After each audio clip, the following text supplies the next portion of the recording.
Hello everybody, what is up? How is it going? Welcome to Comic Book Radio. I'm your host Peter Cimetti, and this is an open lines show, Halloween Hangout, episode 104. 104. Man, hope you guys are doing well. Alright, I'm going to put the link right now in the chat. Where is that? Right here. There we go.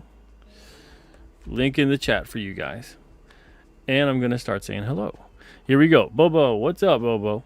The live stream was coming from inside the house. You guys all having a good Halloween?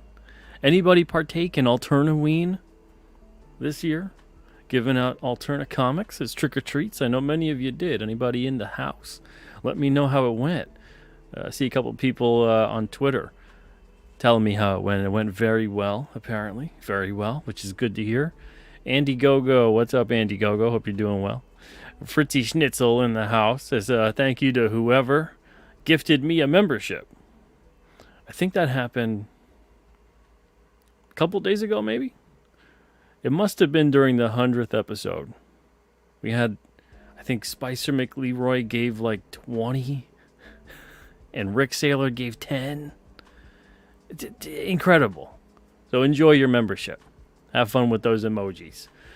John's Long Box. What's up, John? Hope you're doing well. The Beam Pad is here. Hey, hi, hello. Wayne, how's it going, Wayne? Hope you're doing good. Thank you for being here tonight. Jackson Taylor in the house as well. What's up, Jackson? We got Rain7 here as well. What's up, Rains7? If you don't want me to call you that, want me to call you something else, I will. I'm just picking something out of the stack of names here within the name. Shrek PMC, hope you're doing well. Thank you for being here as well. Hey, Just Kevin Ryan in the chat as well. What's up, Just Kevin Ryan? Shane O'Sullivan here. Hope you're having a good time. Shane, I'm not going to even attempt to trying to say that, but happy Halloween to you, my friend. Hope you're doing good. Cole King in the house. What's up, Cole King? Thank you for being here tonight. Creative Faye is also here. What's up? Good to see you. We also have Rain7. This is Halloween. This is Halloween. Metatron's Cube. What's up? It's snowing out by me. Too early. It's too early. Too early for. I hope it's not a lot. I hope it's not a lot of snow. Abbo Grizzly in the house. What's up, Abbo? Hope you're doing good. We got Adam Warlock here too. What's up? Says I'm getting ready to give some comics to trick-or-treaters, so my house is egg-proof tonight. Well, hopefully you give them a little bit of candy. Otherwise, you might still get egged. Do kids do that anymore? Do they do the egging stuff? I don't know. Eggs are so expensive, right? You know? I mean, I think their parents would kill them. You doing what with that carton of eggs? They'd be more pissed about that than about them egging someone's house. What's up, Cigar Gangster? Hope you're doing well. Thank you for being here. And Rain7 is wonderful. All right, you got it. Rain7, it is. I do want to show you guys. I see a couple of you guys in the green room. Thank you, guys. I'll get to you in just 1 second, and thank you. Appreciate your patience and appreciate you being here. It is the last day of the full moon special on KingCryptid.com. That takes you to the Indiegogo. Or you can go to alternacomics.com/KingCryptid, and that'll take you to contribute on the Alterna site if you'd prefer to do that. I prefer you to go wherever you'd like to go. So we have it on the Alterna site and on Indiegogo. And you can go and get that full moon special, the last day it's extended, today. The embroidered beanie. It's a forest green beanie with a yellow King Cryptid logo. That's $15 with $6 shipping. And again, you can get that either at the Alterna site or Indiegogo. But today is the last day. All right. Easy peasy. Look at that. Okay. Before we bring on a couple of the people that are so patiently waiting. Oh, I appreciate that. Thank you, John. I do want to say, make sure you are subscribed to the channel. Make sure you gave a like if you enjoyed the video. If you didn't enjoy it, for whatever reason, no hard feelings. You can give it a thumbs down. But I'd appreciate it if you liked it. And if you didn't, let me know what you didn't like about it. That would be nice too. Some people just leave a thumbs down. Not many. Once in a while. And they never say. They never say anything that they didn't like. They just go away. Angry. Tell me what you didn't like. If I did something, if the guest did something, if the topic you hated it, whatever it may be, let me know. Try to be a little bit civil about it. That would be appreciated. But just let me know what you thought. But make sure you are subscribed because YouTube is kicking people off. I'm finding it doing it to a lot of different channels lately. A lot of people I'm seeing are actually reporting about that all over the place, talking about it. And not just on this channel too. So make sure you are still subscribed. We got a lot of good stuff coming, and I don't want you guys to miss out on it. All right. So without further ado, we got a bunch of people waiting back here. So let's bring on one of them right now. That would be, hey, Kevin Ryan. What's up? Hey, Mr. Smetti, long time no see. Yeah. Are you doing well? Oh, good. Yeah, I'm back up in Vermont, so you haven't seen me at shows in a while, but I haven't been at shows, so that would explain that as well. Yep, I made it down to the Jersey show. I met Cecil and Ethan and Andy Smith and a bunch of very other nice. Great guys. But I came on tonight, and happy Halloween. Happy Halloween. I got two good stories for you, and if they're terrible stories, just give me the hook, like they used to do in the old days. The first one is a true ghost story. A true ghost story. True ghost story. Okay. Now, this is 100 years old. True ghost story. My great-grandfather, he was originally from outside of Birmingham, England, in Nottingham. So he grew up in the woods, out where Robin Hood comes from. The fellow's name was Jack Pitt, old Grandpa Jack. And I heard this story from my aunts when I was a kid, that years ago when they were all little girls, they were sitting in the house, and they heard outside. It wasn't Halloween, but they heard outside, they heard, "Woo!" And the girls were all freaking out. They were all about 8, 10 years old. And they said, "Oh my God, what is it? It's a ghost. It's a ghost." And my grandfather said, "Oh, you're afraid of a ghost, are you?" And they said, "Oh, yeah, we don't know what to do. We can hear it." Woo! And so my great-grandfather, he grabbed his coat and he put on his coat and he said, "I'm going to go out there and I'll tell that Mr. Ghost what's what. And he goes outside and they're all peering out the window, but it's pitch black and they can't see a thing. And so all of a sudden they hear the door open slowly. And my great-grandfather walks in and he says, "Well, I fixed him. He won't be bothering you no more." And the girls say, "Well, what happened? What happened?" And he reaches in his coat and he pulls out a tin can and he says, "Here's your Mr. Bloody Ghost. It was stuck on the fence with the wind blowing through." That was horrible, Kevin. That was a horrible story. But I know you told it well. But it was a bad story. Okay. So why was it a bad story? So it was predictable. I knew it was going to be a tin can or the wind or something like that. Come on. Now, I know you're into Bigfoot. Yeah. You got a Bigfoot story too? I do. I actually saw one. Okay. Yep. I was up in Morrisville, Vermont, which is over on the eastern side of Vermont. So it's just outside of the Connecticut River Valley, right near the White Mountains. So you're familiar with the territory. A lot of Bigfoot sightings over there. And probably about 20 years ago, my uncle had a hunting cabin that was out in rural Morrisville. And we had a very late dinner because my uncle and I got talking. And it was me and him and his wife. And so we all of a sudden, it was about 11 o'clock at night, and we heard this scream like a banshee. Now, you've heard the audio tapes, right? Oh, so yeah. You know what sound I'm talking about, that. Yeah. And it was way off in the distance. So I said, after a couple of times, I went, "Wait a minute, what is that?" And my uncle said, "What?" Because, he's 60 years old, 70 years old. He can't hear anything. So he's like, "What?" So he goes to listen, then we hear it again.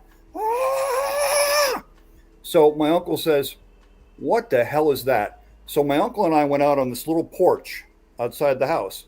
And this is rural area. We're in the middle of a meadow, but you could hear it, and it was up on top of a ridge. And so my uncle's looking out at the ridge, and you can barely make anything out. And he looks at me and he goes, I said, "Do you know what that is? Because you're a big hunter." He goes, "I don't know what the hell that is." He says, "I've never heard anything like it in my life." He says, "But I can tell you what it's doing." I said, what do you mean?" He goes, "Well, that thing is up on top of that ridge." He says, "I've been up there 500 times." And he says, "That thing is going from house to house to house to house, wherever there's a dog." And he says, "In a minute, there's a guy that raises German Shepherd puppies. You're going to hear about 20 dogs start screaming at the same time." Sure enough, we hear the scream again. "Ah!" And we hear, "Woo, woo, woo, woo, woo, woo." And this is probably a quarter mile away.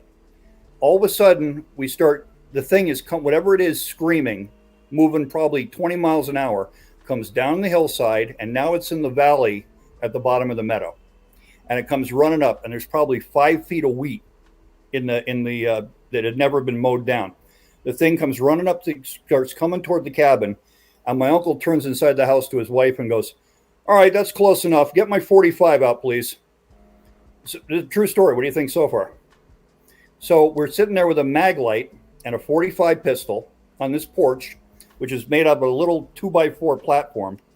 And whatever it is comes, and it may be 100 feet away from about 100 feet away from the house. And we shine the mag light out. All we can see at 5 feet tall wheat is 2 red eyes glowing back at us.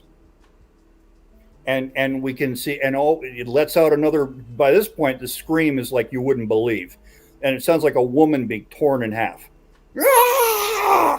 So we're just standing there, and my uncle's sitting there with a gun. He didn't pick it. He didn't point it at anybody. He pointed it at the ground. And then whatever it was turned around and took off running the other way. And it got about 200 yards away, and it ran under a barn light on 2 legs. Interesting. What do you think of that story?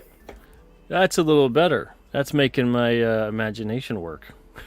No, okay.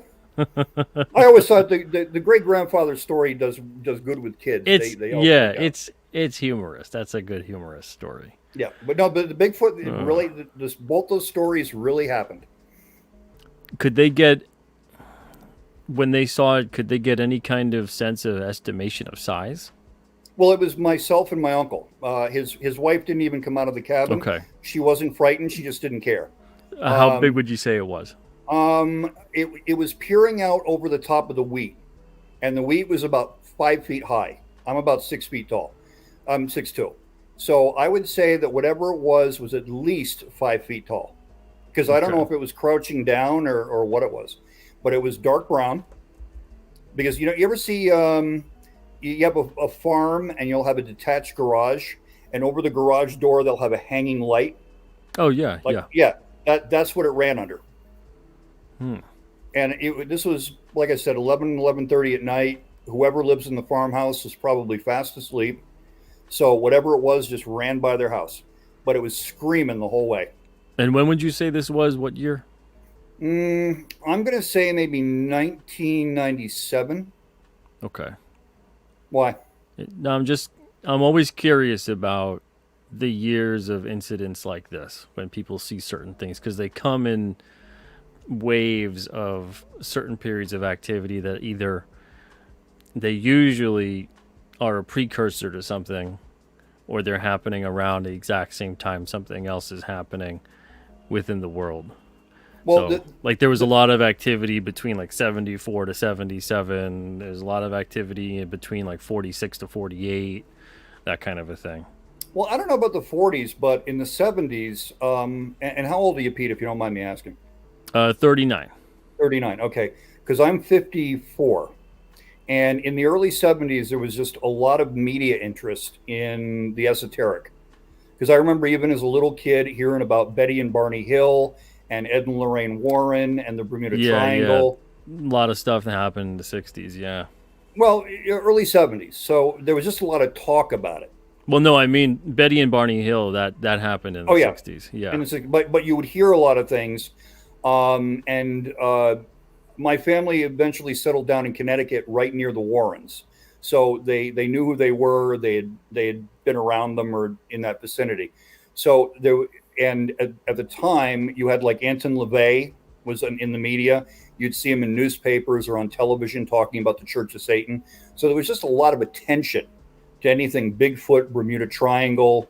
You'd see film documentaries actually playing in the theater. Mm-hmm. You ever heard of it was Sun Pictures did a movie on Bigfoot. I went to see it at the theater. I couldn't go near the woods for a month. I was just terrified as a kid. But in terms of what I thought afterward, I asked my uncle about it about 2 or 3 years later, and he was a complete skeptic. He had no use for anything science fiction, comic books, nothing. And he said, I said, you remember that Bigfoot thing up in the woods? He goes, oh, that wasn't a Bigfoot. I said, what was it? He goes, I don't know what the hell it was. But whatever it was large and moving through near complete darkness at maybe 15 to 20 miles an hour.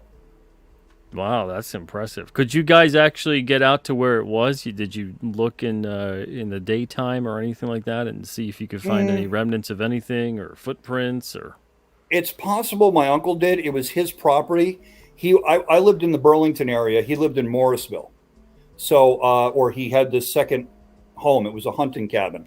So I would assume that he went out the next day and looked for things, but he wouldn't have gone out there and said, oh, let's check for hair or let's check for footprints. Yeah, broken branches, broken shafts of wheat, that kind of thing, and stalks. Well, if you've ever seen a farm field, they're pretty big.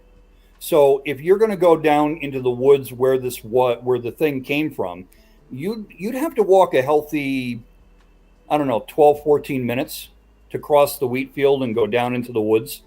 And I've been down in that area before, but I don't think that my uncle made a trek up there or anything. No. And I left that night. I drove home back to Burlington. Well, I like your uncle's approach where he's like, I don't know if it was a Bigfoot, but it was something I can't explain. I like that answer from people because I find often that when people are reporting stuff like this, especially, it's the same thing with UFO. It's like, you don't know if it's an alien. You shouldn't really say it's an alien because you don't know. Well, I don't. You just can't explain it. It's unidentified, that kind of a thing. I like that.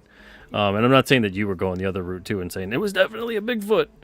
But yeah, I don't know what it was. Yeah. I mean, I started it out as a Bigfoot story because that's sure what it sounds like. I like that answer from people, though. I think there's too many people that are super dismissive that it's like, no, it was definitely this thing, and it's like you don't know though it was that thing. It's a good guess, maybe, or maybe you're trying to explain it away. The only thing you can be sure of is a UFO because that is definitely unidentified. Yeah, exactly. And then even within that, you don't know: is it man-made? Is it our own, or is it from elsewhere? Who knows if Bigfoot disappears in and out of dimensions? Yeah, exactly. Man, well, thank you. And look at that. Rain 7 for your first story says 3.5, but told well 5. There you go. You got a 5 out of 5 because of the way you told it, and you did tell it well. That's for damn sure. But thank you so much, man, for coming on here and sharing those stories with me. And happy Halloween, man. Happy Halloween to you. Take it easy, my friend. Bye-bye. All right, let's see here. Before I bring on the next person in the green room, I'm going to put the link in again for you guys.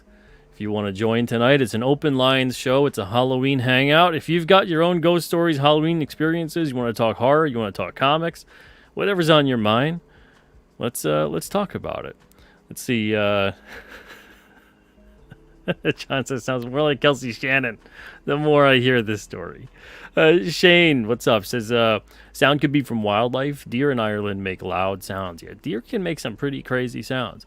And that's the thing when it sounds, too. Especially if you can't really identify those sounds. If you didn't manage to get a recording when they were going on, which obviously would be difficult to do unless you've got equipment set up at all times to record such things. People nowadays are with their trail cams and with recording devices all over the place and just security footage, capturing some very weird stuff out there all the time. But then, of course, there's also a ton of ways to doctor footage. So now more than ever, it's difficult. It's difficult to trust that kind of stuff. But I do appreciate people's stories. I do. I'm interested, and even if, and I'm not saying I don't believe them, I always believe that they believe what they're saying, and there's a difference, right? But I'm always very curious. Let's see. Brian Suddenly Old says, we just had our first trick-or-treater, a baby shark. Gave a Mighty Mascots and Downcast. Well, there you go. Hope they enjoy those. Very nice. Hey, Blue Teddy Narrations, what's up? Happy Halloween to ya. Morb in the chat as well. I'm Mega Arts, what's up? Hope you're doing good. Jackson says, I saw Bigfoot when I was logging outside. Packwood, Washington. It wasn't cool at all. It was pretty terrifying. Granted, I was on shrooms, which only made it more terrifying. Let's see. Jackson says, I actually lost a lot of skin that day. You can't be high as you know what, flirting with Bigfoot when you're setting chokers. It's okay. I was 17. It was 87. Not that the year matters, unless it does. It actually kind of does. And the reason I say that is if you look at various moments of history where something that impacts generally the world at large, there are often reports for up to 2 years that build and build and build to a crescendo and then sometimes just die off completely. So, kind of matters. Kind of matters. All right. We got John's Long Box. What's up, John? Hey, how you doing, Pete? How's everything? Happy Halloween. Happy Halloween to you, man. What's up? Nothing. Kevin and I, we did an impromptu Halloween stream on my channel a little while ago. Oh, and nice. I was thinking something, and believe it or not, I was like, this is something I want to ask Pete. And then I saw that you're having an open thing. So, it's no secret that you like aliens and UFOs and abduction stories, you know. And I was wondering if it's secret, I'm doing a bad job of it. Yeah, you're terrible at keeping your secrets. Hello, Brian. Almost like the government. They're much better at keeping secrets than we realize. But yeah, please go on. I was, I've been doing a lot of I like fairy stories, like the classic big winged fairies and everything like that. Oh, okay. And I made the connection, like around the turn of the century, people were terrified of fairies. Like, oh, the fairy abducted my kid, the changeling stories that we've all heard, people like, was it Rip Van Winkle went off and the fairies drugged him and he slept for 20 years, and then came back. And then as the times changed, the fairy stories, the abductions, the missing little green men, instead of little green fairies, they became little green space aliens. And I was wondering, I'm a skeptic. I don't believe anything, it could happen right in front of me and I still got to investigate it. So, so what do you think? Do you think like there's always been space aliens abducting people or is this the zeitgeist that changed fairies into aliens? Are they two different phenomenon, and if so, what happened to the fairies? Man, I should get Shane. You might know a lot about this. Shane's in the chat right now.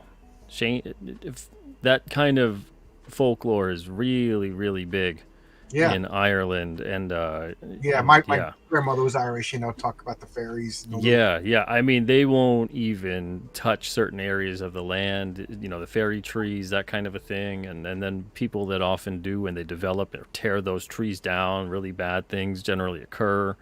When we went to Ireland, they had roads that would go around. Yes, this rock was a fairy lived there or something.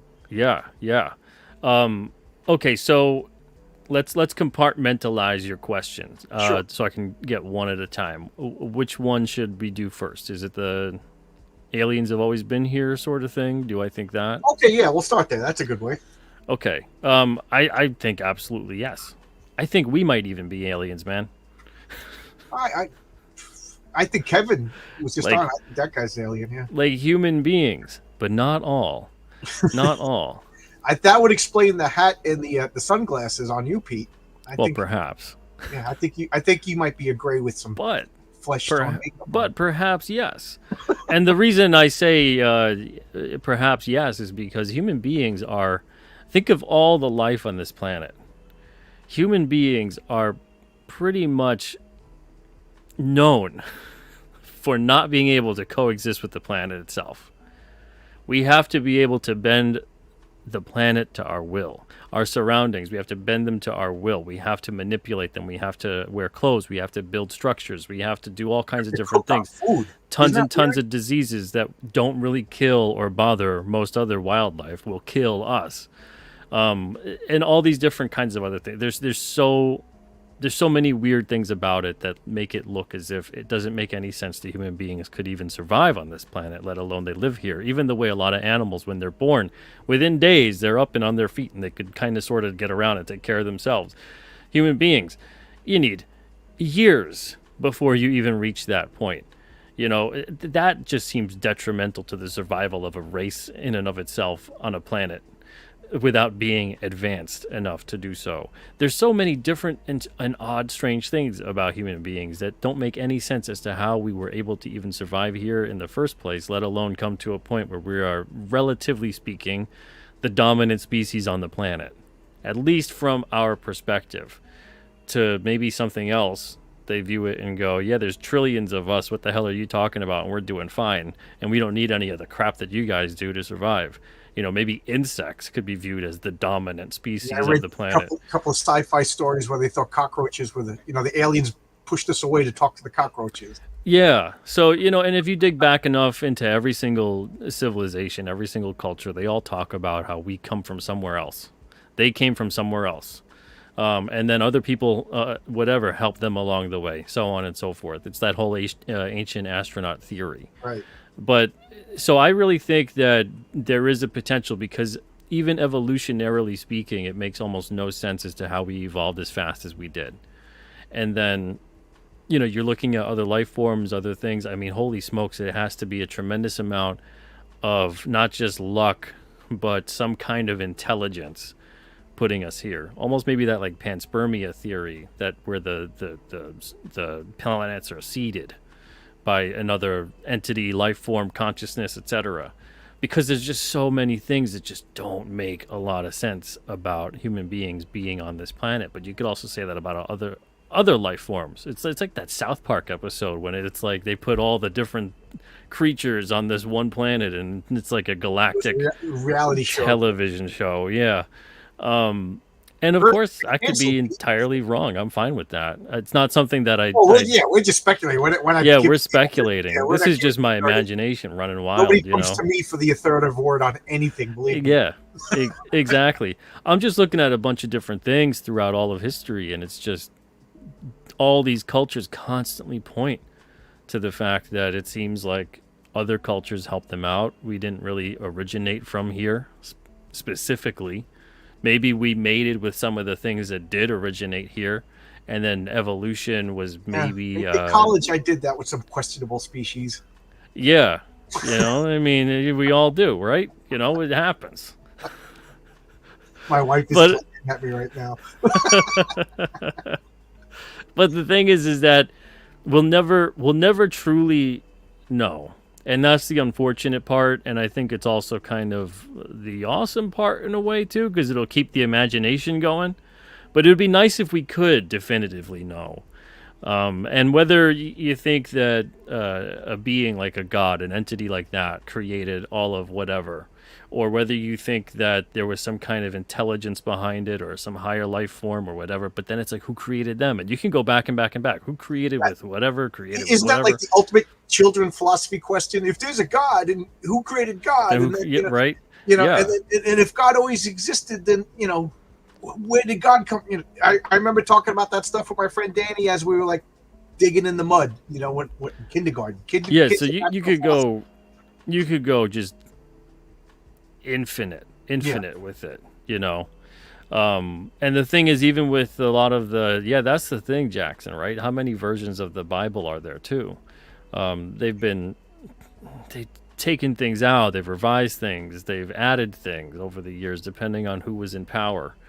All these different kinds of things that have happened with that. So even that has muddied the waters.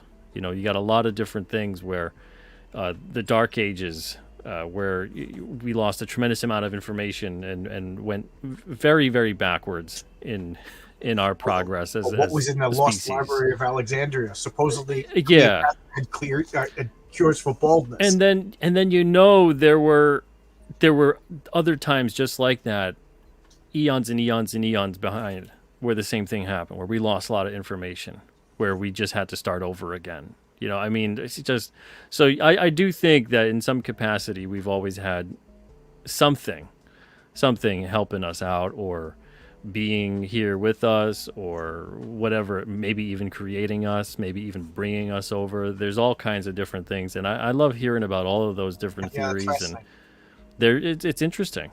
And that brings us to the second question. So the second question, were fairies aliens? About fairies. Yeah, like all these stories about the fairy abductions, and I like the that's the thing. Yeah, right. They have a lot of stories about the fairy abduction they overlap stuff. You know, if you draw the Venn diagram of the cryptids. Yeah, and it's the same kind of thing with you can talk about angels and demons and extrapolate that. Are people talking about extraterrestrials? Are they talking about interdimensional beings as opposed to extra-dimensional? Extra-dimensional would be angels and demons as we know them, like they exist in a different plane of existence, heaven, hell, that kind of a thing. Interdimensional is like between our dimensions. And I think it was something like scientists were talking about. There's like up to 12 dimensions that they can sort out. I mean, I think the fourth one is time, and then it turns into just my brain scatters all over the place. I remember Carl Sagan saying some dimensions are tiny, that they, that they could only hold. I'm like, what? Now you're just saying stuff, because I can't imagine that. Prove it. Yeah. But he said like I think on a golf ball. All right, I think there's a lot of I want to say the word evidence, but it's always difficult to say evidence and stuff like this. But there's a lot of evidence that points to people looking at fairies like they're elementals, like they're something from the earth, like they're perhaps older, different, whatever, definitely more ancient than human beings. And then they maybe can manifest a physical form. But then there's other things that point to the fact that maybe people are confusing fairies and a bunch of other things as well for extraterrestrial or interdimensional type beings. And that's kind of interesting to me too, because we see a lot of that stuff also throughout myths, legends, religion, where people can, if you really boil it down, you can go, well, that sounds a lot like what we would call this today. Like that right. Device sounds like the thing we would refer to as this today, the way it's being described.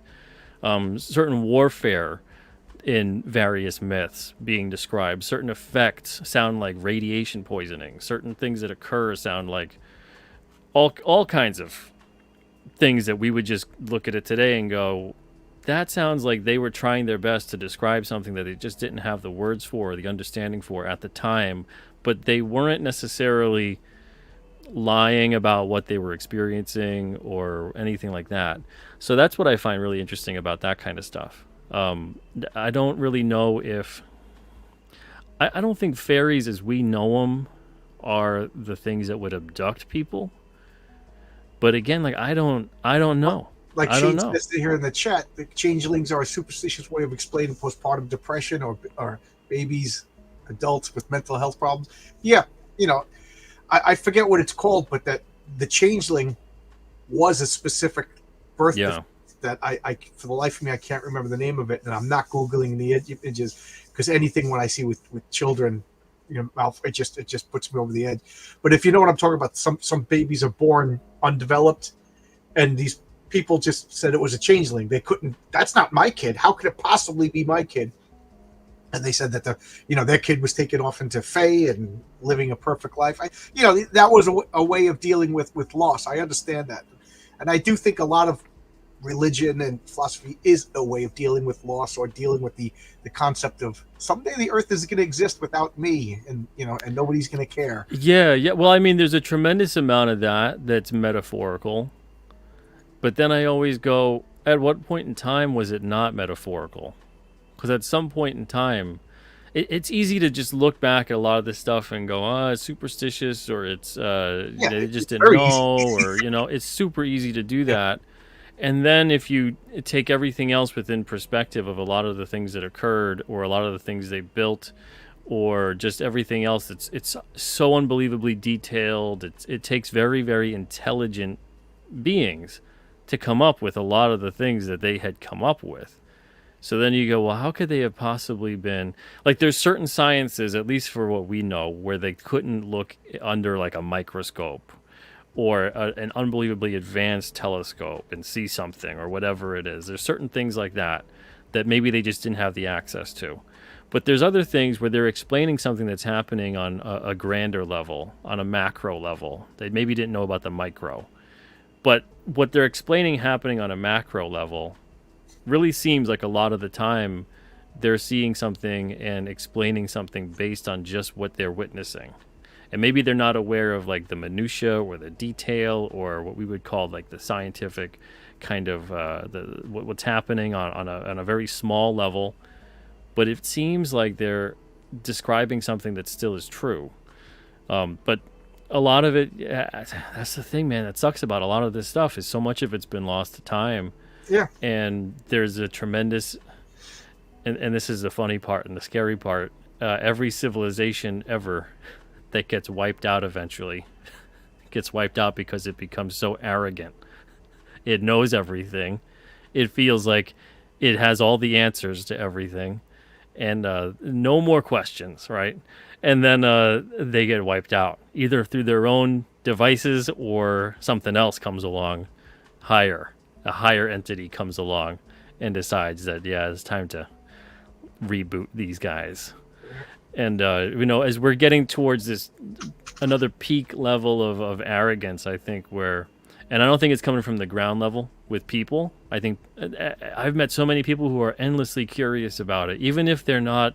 No, and they shouldn't. Person is awesome. And they shouldn't be like believers, right? They shouldn't just be people who are like, oh no, I blindly believe it, whatever it is, it's there. Everyone should be like a healthy skeptic about everything, but we should still be having that curiosity. We should still be wondering. We should still be fascinated by the potential of what could be. I like what you said to Kevin. I don't know what it is, but I believe what you said. I believe that you believe something. Yeah, and I don't know what it is, but like. I got friends that'd be like, oh, look at that. It's a UFO. It's from Jupiter. I'm like, you don't know that. I mean, a UFO means unidentified flying object. To me, the most logical explanation is the government has to test all of these secret aircraft someplace. And that's a lot of it. Yeah, and I had a buddy that worked literally in Area 51, and he was just like, yeah, we fly stuff up there. And when you call in and say you see a UFO, that's part of our data collection. Oh, yeah, the stealth technology was seen by 600 people. Yesterday's technology was seen by 900 people. We're getting better. They treat you like a kook because they, realistically, they got to fly this crap somewhere. And they might as well fly it over to Mexico. And then even with that stuff, though, too, it's when you trace it back far enough to be like, well, how are you developing this tech? That's when it turns into, well, we found something at some point in time, and we don't know what it is, and we tried to figure it out. But the vast majority of UFOs, of unidentified flying objects, which they're now it's so convenient. They're now trying to sweep that terminology under the rug. Now it's UAP, and they've changed the definition. Yeah, they've changed the definition of UAP twice now. It was unidentified aerial phenomena. Now it's unidentified anomalous phenomena, which is like... It's this distinction with no... But yeah. But in this day and age of search terms, in this day and age of looking up information about all this stuff, and it traces back to terminology... now NASA just recently, a couple months ago, gave a conference talking about how they just don't have a lot of, good evidence and concrete information about the UAP because they're not looking at the UFO stuff anymore. They don't want to look at like the thousands of papers and the dozens upon dozens of operations and projects and all this other stuff and reports and findings and confiscations and crash retrievals and everything else that's occurred that has been well documented for a very, very, very long time. They don't want to consider that. They're looking at, we're trying to consider UAP now. It's a rebranding, and it's very so strange. It's so bad right now that the government basically admitted the existence of UFOs, and now all the conspiracy people are like, now I don't believe anymore. That's how untrustworthy the government is. That people you admitted there's UFOs? Well, that's what I needed to hear to tell me that they don't exist. If the government tells me they're real, they ain't real no more.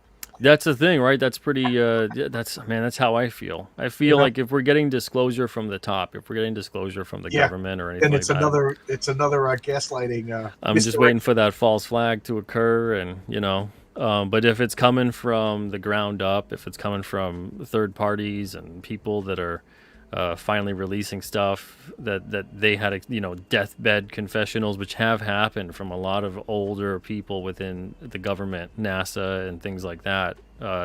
I trust that a lot more than I trust what's being released right now, which is always funny though, because I think the only president that actually publicly addressed any of it in a serious way was Reagan. And then eventually they're like, oh yeah, Reagan, he was just going crazy. Yeah. Yeah. I'm like, I don't know. We have a president right now that they haven't declared close to what they declared. They're going to release all the UFO stuff, and then Reagan to be out. Yeah. So it's interesting. And then there's even the whole thing where certain presidents aren't briefed on these things. They're not given any access. They're civilian, and then they're president for 4 years. They're not given all the good information. Yeah, and if they get too close, they really it's a lifelong they jump down their throat. Guy, or the lifelong FBI guy that knows everything, or the general or something that's there for 20 years. But the president, I become president tomorrow. They're just going to selectively give me whatever information to lead them to the conclusions that they already want. Yeah, that's generally how it goes. I mean, there's even been who is that? Well, Jimmy Carter said he saw one, and then he got shot down on and stonewalled on that right away. Yeah, I remember that when he tried pushing that.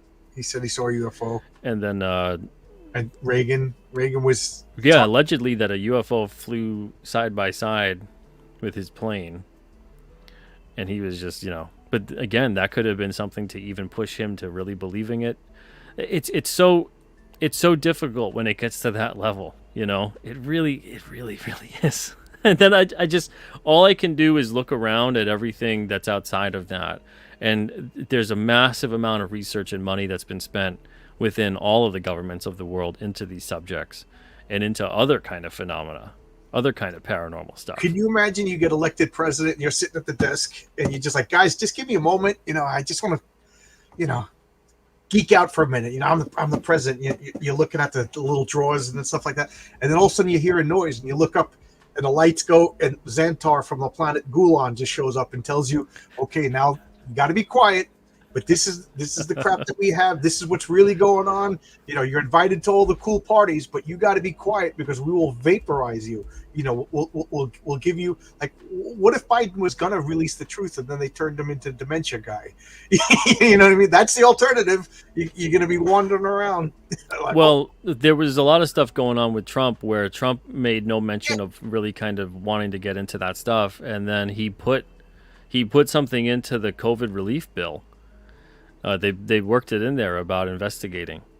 Yeah, he was big on releasing UFO stuff, and then he trying to declassify that and trying to declassify a lot of the papers on Kennedy's assassination. Yeah, and that's when things really ramped up on a big level, and it just became, look, you've gone from outsider nuisance to we really got to do something about you.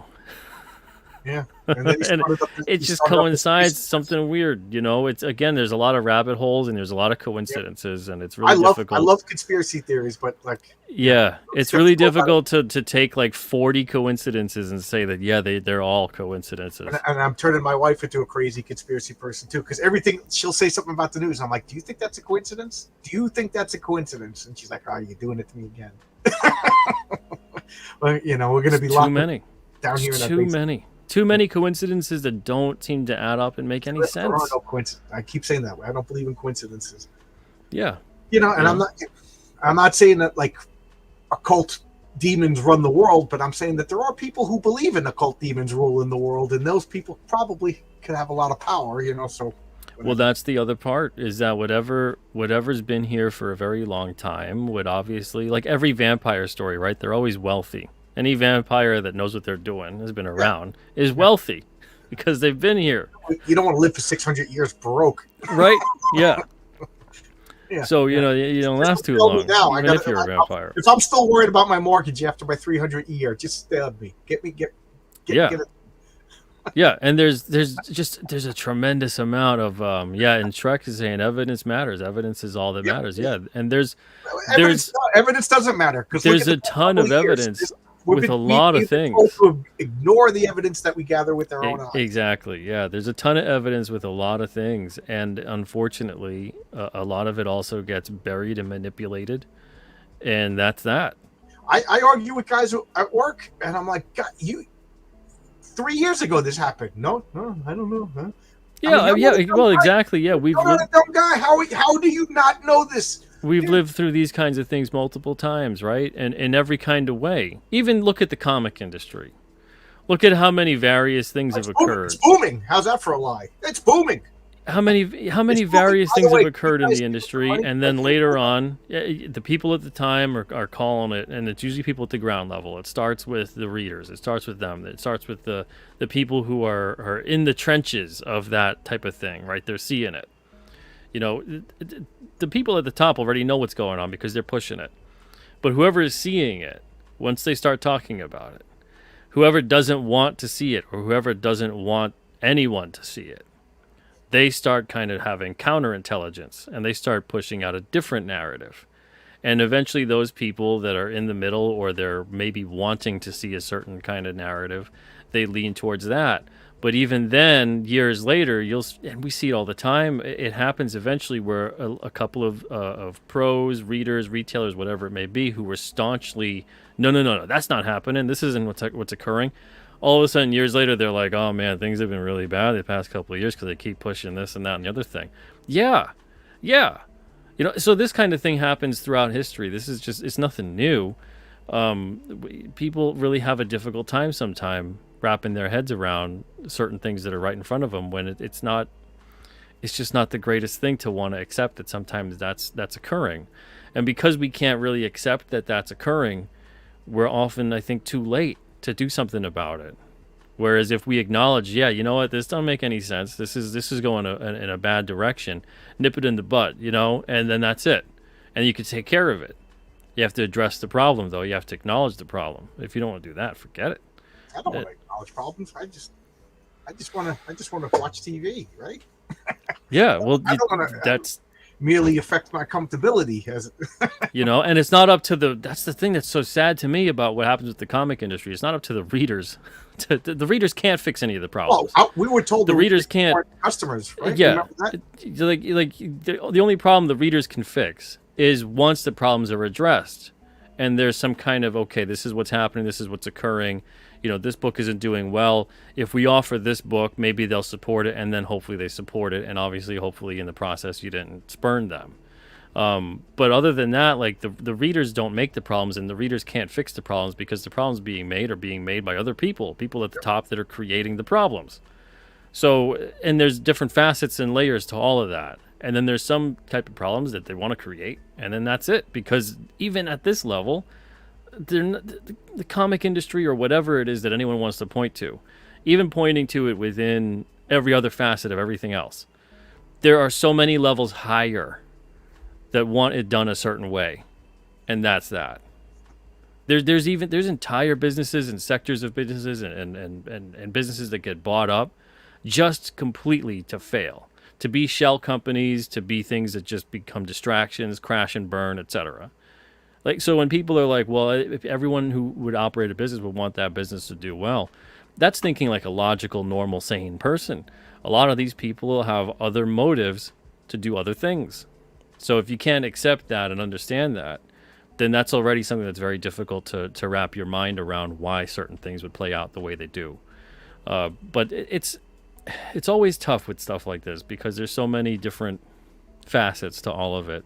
And there's a whole level of it and multiple levels of it that, you know, we're never going to know, right? I mean, that's just how it is. So we have to sit here and we have to try to theorize. And when people say there's no conspiracies in this, I'm like, everything's a conspiracy. It's a conspiracy. Everything is a conspiracy. Like, what? Yeah. I tend to believe, what was it, Occam's razor? The simplest explanation is the easiest, but, you know, but that's also just like a comfort. Yeah, and exactly, right? So you would think that would be it, and that should be most of them. But then when you start looking at a whole bunch of it and you go, that's not easy. It should be easy to explain that. You know, most of the problems should be explained by incompetence and corruption. And that's why things go wrong. Yeah. Right? But then you're like, why do they keep going wrong, though? Wouldn't you get rid of the incompetent people? Wouldn't you prosecute the corruption? Why is no one doing that? And then that's where the conspiracy kicks in. Because someone wants it that way. You think they get like you think? I think there's not one person, whatever that political thing, could disagree with this. There's incompetent people in government right now. You know, it's totally incompetent people who have no business being, and we can't get rid of them. And then look at a smaller microcosm, comic books. There's totally incompetent people in comic books right now, and we can't get rid of them. So what is that like? You know, like for every Fetterman in Congress, we got a Heather Antos in comics, and we can't get rid of these people. Well, and again, it's because someone wants it that way, right? So yeah, you know, like you like that. I'm trying to get her on my channel. I don't think I. Good luck. Good luck. Yeah, you, I would love it. You masochistic bastard. Hey, if us bad guys could extend an olive branch, you know, you know. Good luck to you, John. That's a noble, noble effort. Yeah, it would be fun. It would just be fun to actually have somebody face to face to ask a hard question. You know. Oh right. Well, yeah. I'm gonna get going. I gotta go to bed. But you do it. I wanted to ask you about fairies. Next thing you know, we're talking about Heather Antos. What? My mind wanders. I'd rather stick to the paranormal. Yeah. So do I. less controversial and less heated. Less depressing. Less depressing. Okay. Yeah. See you, everybody. Happy Halloween. Bye-bye. Happy Halloween, John. Man, oh man. Yeah, Rachel. Yeah, corruption does seem to reward itself. You know, 100%. All right, John. Take it easy, brother. Have a great night. But yeah, it always boggles my mind when people are like, well, that couldn't possibly be a thing that occurs. I'm like, okay, well then the simple answer. Give me those. Okay, well then they give the simple answer. And then you go, well, then if those are the simple and obvious answers, then how come those things aren't being taken care of? Because those have simple and obvious solutions to fix those problems. It's because no one wants to fix that. It's a purposeful problem. All right, let's see here. We got Exerd. What's up, Exerd? Hope you're doing well. Happy Halloween to you. Hey, happy Halloween. How's it going? It's going good. Yeah. So it's kind of cool that it sort of diverted to comics, because I did want to ask you about that stuff. I mean, I've had two major ideas, but I don't think that I am. It's not that I think. It's just I'm nervous to ask. Well, I was playing a game the other day, and I was wondering like about digital. I think that there is a possible way that can be moved to digital that people might enjoy, and it was kind of weird to find it into video games. I think that the way that we've been doing digital has been I don't know. It doesn't. It tries to innovate, but then innovate in a way that people don't like, and then kind of. It needs to be different, is what you're saying, right? Yeah. The way that you experience a digital comic needs to be different, almost like a motion comic, maybe something like that. Yes, I was listening to just some guy the other day. People don't like motion comics because motion comics are too slow. Like it kind of takes away some of the magic of reading a comic. And you don't want to be in a situation where you're just like, panel 1, 2, 3, 4 seconds. Panel 2, another 4 seconds. And then, you know, if I had it in paper form, I would have been able to read it through as fast. Like you can go as fast as you want. Yeah, I think what would need to occur, you got to get voice acting involved. I don't think so either. I think you need to get voice acting involved. I think you need to have it being read like an audio book. You need to make an audio comic out of it, but with the visual counterpoint. Mm-hmm. But I think for that to happen, you got to have way better writers. Yeah, for sure. You could do it for a lot of comics. You could do it for a lot of the comics of like the maybe the late 60s, 70s, and 80s. I mean, you could even do it for the comics that are earlier than that. I'm not saying that you can't, but I'm trying to think of when it seemed like writing really became an art form unto itself within comics, and it became more literary. I blame Watchmen. Well, I mean, there's nothing to necessarily blame about Watchmen. I don't think the works are ever to blame. I think it's the publishers. Well, yeah. I mean, like, what I mean by blame is in, let's say, I feel like Watchmen, like, it is my favorite comic book. Ironically, my first full gone through comic book, and it has the same kind of essence and sense of prose, right? Which you don't really find too much in comics, as far as I've read. It could be there, but I'm going through all this stuff I've gone through recently. I've gone through Maximum Carnage. I've read some of the DC. I think my favorite books right now that I'm hunting down is the DC versus Marvel situation. I think my favorite one is Punisher, because Punisher versus Batman, because it kind of bookends itself.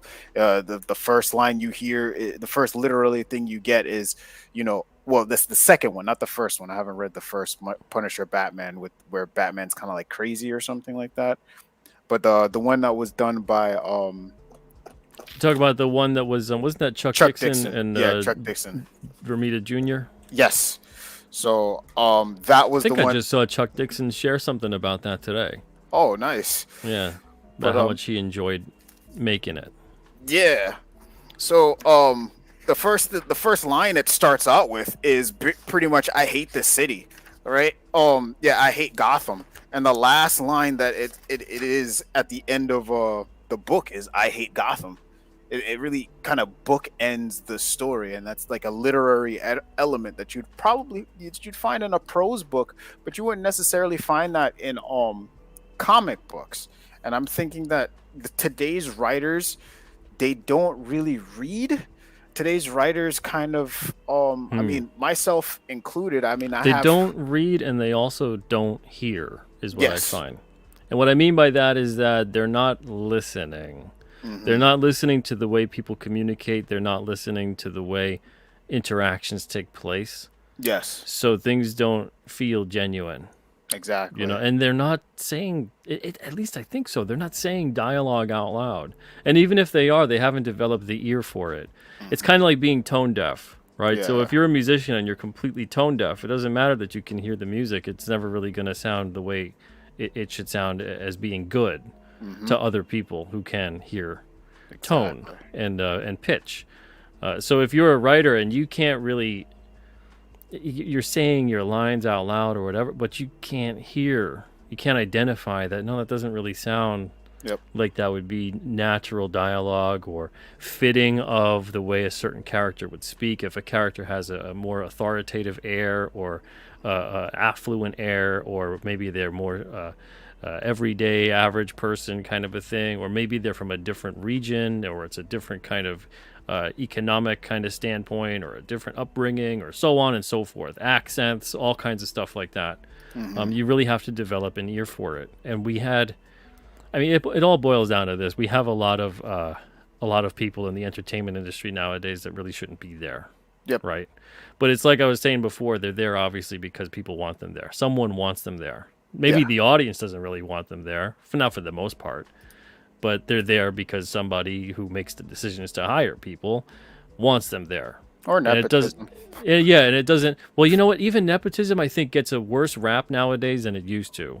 I think nepotism used to actually be like, okay, got you in, you got your foot in the door, but if you stunk, then I don't care who you know. That kind of thing. Unless, of course, someone is in a position of there's corruption involved, they're forcing this person or themselves to be involved in this aspect of the industry.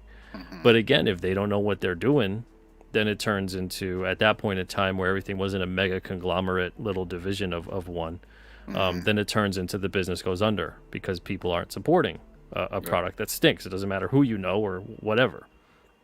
So nowadays it's very strange.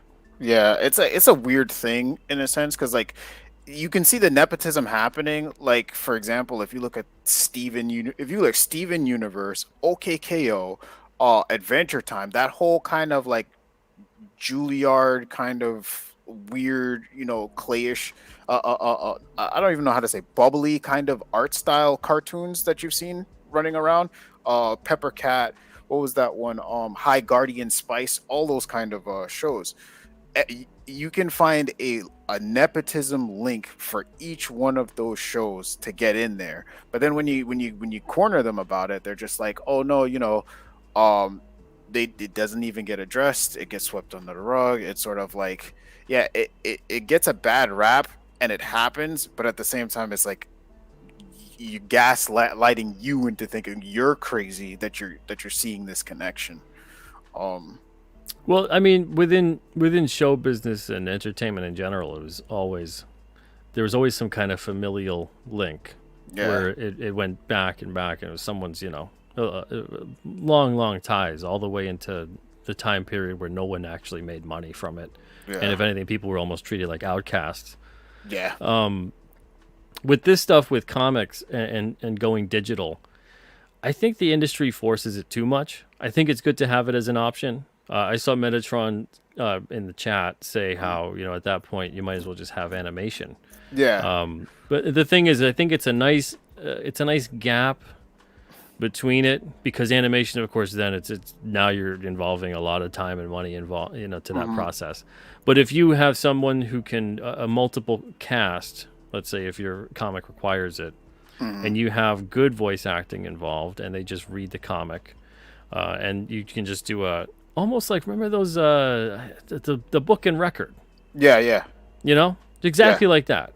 Book and record. And treat it, and it was like ding, and then you flip the page. It was like ding, flip the page, and it had sound effects and some music sometime, and a different voice cast.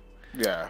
You got the narrator, and then you had the various characters being played by different people, and that was, I mean, again, different time period, but man, the art was killer. Yeah. And then the writing was interesting and compelling, and then how they did it was great. But maybe some people today wouldn't think it was great. Maybe they think like that kind of thing is archaic or whatever it may be. Who the hell knows? But I think that instead of companies really trying to force digital comics upon people, because that's honestly at the end of the day what it sort of feels like, just offer it as an option and then step away. And focus more on making print comics accessible, because it's happening at the same time where the push towards digital is occurring. The forced weird push is occurring, while it's more and more difficult to get a printed comic. Yeah. I would like to push back against the voice acting, though. I think that was a good option to hold, but like in the idea that I constructed, it was also it's off that complaint. Because let's say you have, I don't know, let's say it's your first time reading X-Men for the first time, and you look at this character. He has claws coming out of his hands. He has a really cool costume, and you give a voice to him, right? The voice in your head. The voice in your head will always sound better than whatever the person is coming up with, because it's kind of yours. You're kind of participating in it. So I don't think yes and no. And the only reason that I say that is because in the chat, how many of you guys, when you read Batman, you hear Kevin Conroy? How many, when you hear Wolverine, do you hear Cal Dodd? All these various people who had iconic roles. But then, to your point as well, I mean, who's hearing Australian Wolverine from Pride of the X-Men? Yeah. And then I think one thing I think about it is that this is one market that I think is untapped, and I think the reason why I've been thinking about this constantly is actually because again, like I've said, I've always I do want to, if I ever have the opportunity, to join Alterna with one of my comic books, and I was just, it really got to me when you first talked about accessibility, and no one's looking at the Steam store. Like, I mean, my background is in video games. The Steam store, no one's looking at that. Everyone's talking about which Steam store has a monopoly on a monopoly on interactive video games, on interactive media, for and like little kids will go on there and look. You got these $5 deals, $10 deals. Like that's the de facto store that you go to buy these things. And then if you know much about the different genres, an upcoming genre in on Steam. I mean, it's very smallish niche right now, but it can explode, and that is the visual novel space. And the visual novel space are essentially just a character to the left, a character to the right, a background, and a text bubble, right? If you were to make a comic book that leverages the appeal of panels and leverages the appeal of panels but presents it in a visual novel way, then you have an open market for that space, because now people are going to the Steam store where they would look for a visual novel that's unique because it's paneling and it's designed for the screen, so you would enjoy it on the screen. It was the game. So you would have to do a whole restructuring then, essentially. Not necessarily. I was looking at the game Void Bastards, and it dawned on me, when people upload or pirate comic books to websites, they think of it as one page at a time. So you're looking at it as a vertical kind of medium.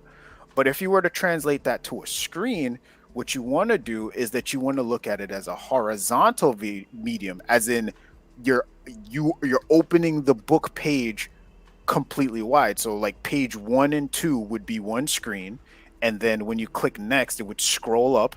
Page 3 and 4 would be another screen.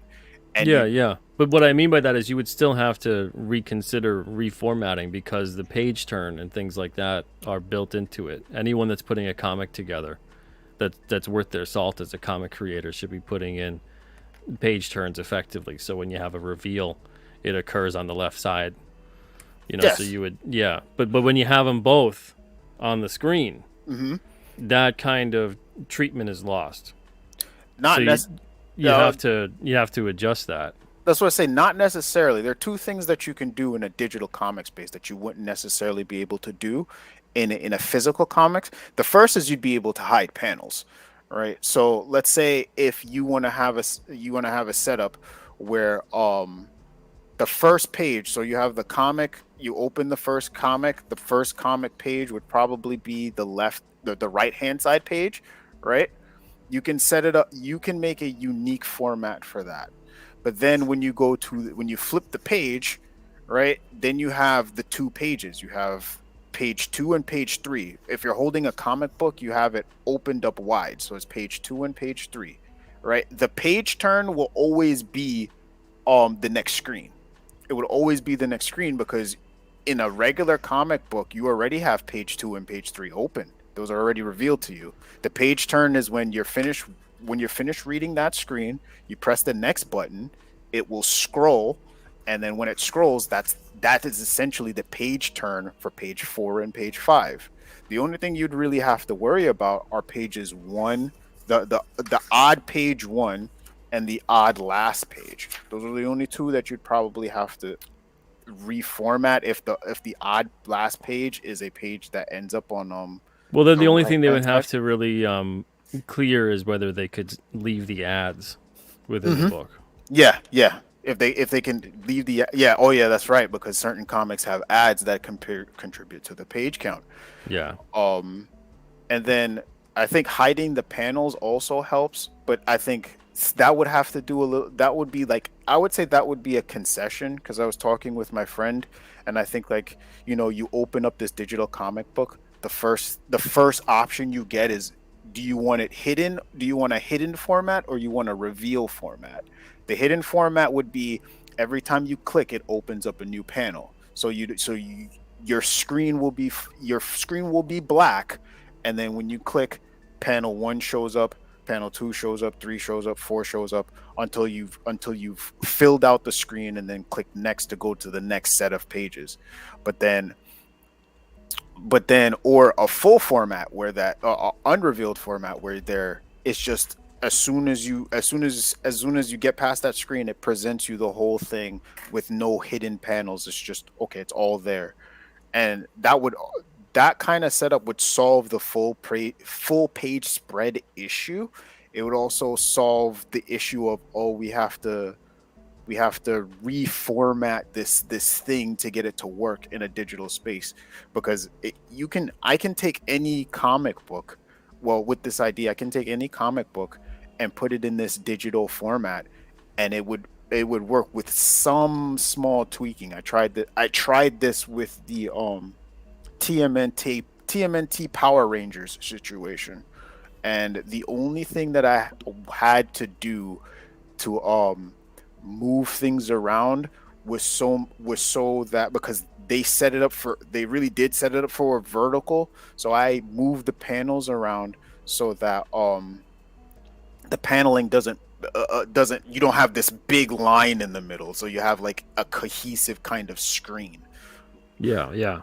But I think that's the problem, though. I think is because of the fact that it would have to change so much in terms of what you would consider a digital comic, that it feels like that's a whole other level of you're spending all that time, money, and effort, or whatever is going on, and is it worth it? And then also, do you really have to put that effort into it? You know, that's the part that's tough. Is no matter what, I'm seeing that most people want to experience their comics physically. That's just been across the board. I think it's only like been fluctuating between 10 to 15% of overall comic sales has been digital. You know, and even then, most people, if they're reading them digital, a lot of the time they're just pirating them. Yeah. I think that's I think there's two things, is because I think it's a stigma behind it, because if we talk to pros like yourself, the digital is the lesser, because you want that tangible feel, you want to be able to turn the page and do that. And then the next thing I also think is the format, because we've all seen how webtoons has blown up. People will read digital comics if the format is considered. Yeah, I think what we need to start seeing is independent animation houses and things like that, and people that know how to do this sort of stuff need to start reaching out and licensing from the comic market. I think we got to start seeing a unification, not a unification in terms of people all just doing this sort of stuff under one umbrella, but understanding that independent studios need to start working also with independent creators and adapting independent projects. And and there's tons of it out there. I think a big reason that we're constantly seeing in mainstream entertainment so much regurgitation and reboots and remakes and all this other stuff. They want to tell people that as if there's nothing new that's been made. But there's a ton of things that are new. And there's a ton of things also, even from the bigger companies, that they haven't even mined those IP yet, those characters, those stories. Yep. So, but at the independent level, if we were to see like independent animation houses and everybody else on that level working with independent authors, creators, artists, etc., licensing these things, toy makers that are doing that, I think, and there are people who do that. It's not that there aren't. But I think if we were to see more and more and more of that, I think we would see a whole other level of this kind of stuff across the board. I don't even think we could comprehend it, because there's so many people making creative things. But everyone's kind of like, if they're an animation house, they want to develop their own stuff. Everyone's kind of like so almost insular in a way that we're not considering that, oh, wait, we could all kind of be working together without having to necessarily, sell our souls or buy each other out or be a part of some larger corporation or whatever. We can all kind of benefit working with each other. But it's tough. It's tough to make that stuff work because there's so many moving parts to it. So that's why it's always going to be difficult. But yeah, I get it. I get what you're saying. I just wish that the industry in and of itself of comics, there's so many people in there that could make it work. There's so many corporations that can make it work. It's like we were talking about it before, where these are obvious solutions that could start taking place. Some of them are also obviously not going to work. And people that wish they could, like getting comics back into gas stations or convenience stores or things like that. It's just that ship has sailed. that ship is sailing a big way. But there's a lot of different avenues that could still be explored, and all you need to do is have the bigger companies, especially that have the notoriety, the characters, and the money to get those out there, and the demand. Because let's face it, they have also the demand, and get stuff out there that would sell, that would be popular, that is considered to be more evergreen. It's treated the same exact way. I would say, honestly, surrender that side of it to the merchandising department, because their merchandising departments at the big two know what they're doing. Yeah. They know what characters people are going to buy. They understand who to put on a shirt.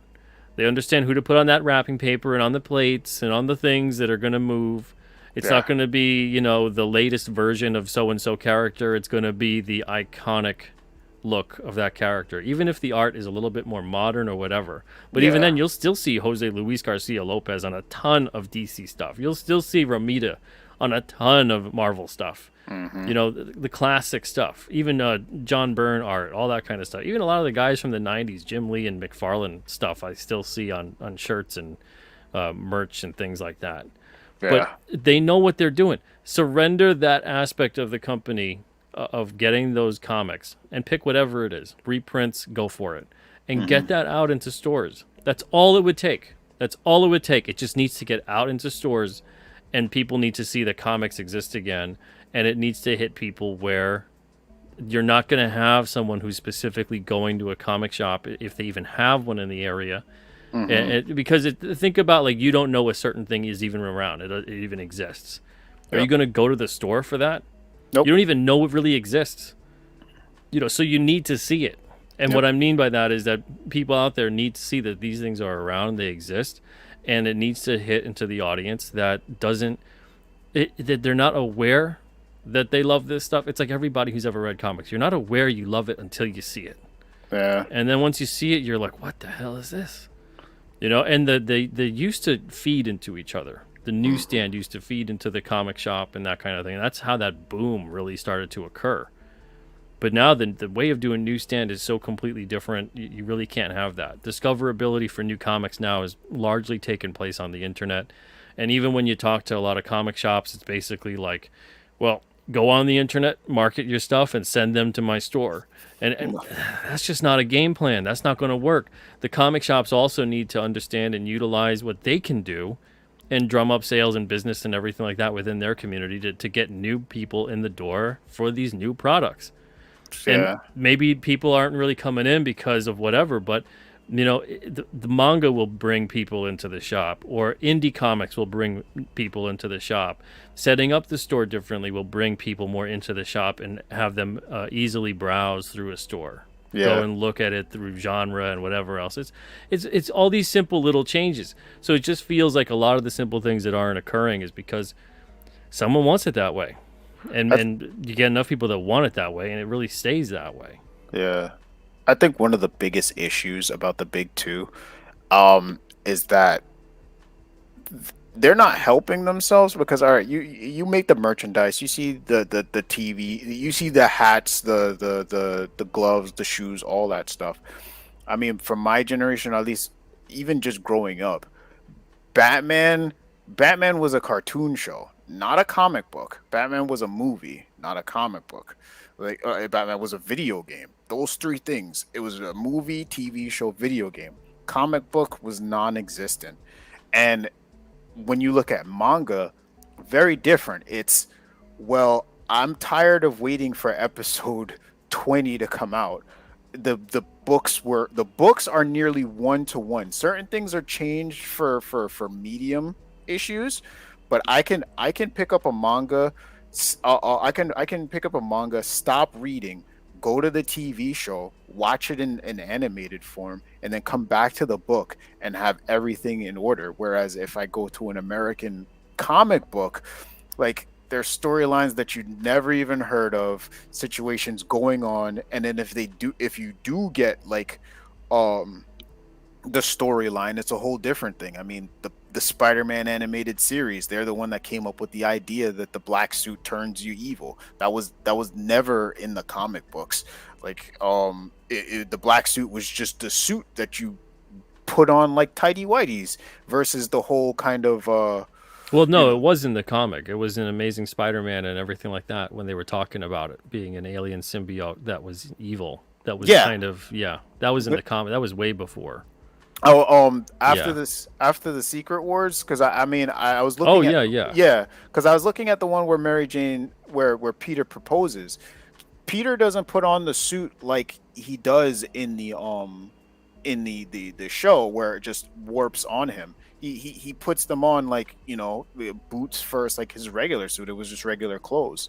I mean, that I do know that the cartoon did come up with that, the villainization of the wearer, or the goopiness of the suit, and then it was reintroduced in the comics later on. But outside of that, it's like there are so many discrepancies and so many different storylines. I mean, the only storyline that I've heard of that has a proper analogous is Justice League's The Man Who Has Everything. That's the one with Superman, right? With Yeah. yeah. The only thing about that they left off was really Robin, because Oh, Robin was there with Batman, Wonder Woman, and Batman and Wonder Woman. So it was just Batman and Wonder Woman in yeah. the Justice League cartoon. But yeah, that was a pretty faithful adaptation. Even then, a couple of things were changed here and there. Even Batman the Animated Series, you get like Clayface that was an amalgamation of all the versions of Clayface at the time that had existed. Exactly. Yeah, and Mr. Freeze was given almost like a He's rewritten it's like a storyline. completely unbelievably more complex character and well developed, Yeah. turning into like a kind of a sympathetic character. You know, so there's a lot of different things that are like that. It is interesting though that what you're talking about, where a lot of the stuff occurs within manga and anime. You're saying almost like there's more of a consistency between the two. Yeah, they're almost one to one. The only time Yeah. that they're usually not is if like scheduling issues, or they know that they have to end it here, or if the manga is nowhere near the ending and they're just like, okay, well, we have to wrap this up. Like Soul Eater, for instance. Soul Eater's ending was way in advance to the manga because the manga was on hiatus, so they just invented an ending. Full Metal Alchemist is the same way, one of the greatest manga and anime of all time. Those the that it's so great that they had to make two anime. They made the first original anime. The ending of that one they invented themselves, with some brilliant writing. And then the one, Full Metal Alchemist Brotherhood, when the manga was actually finished, they try to make a version, an anime version that was one to one with the books.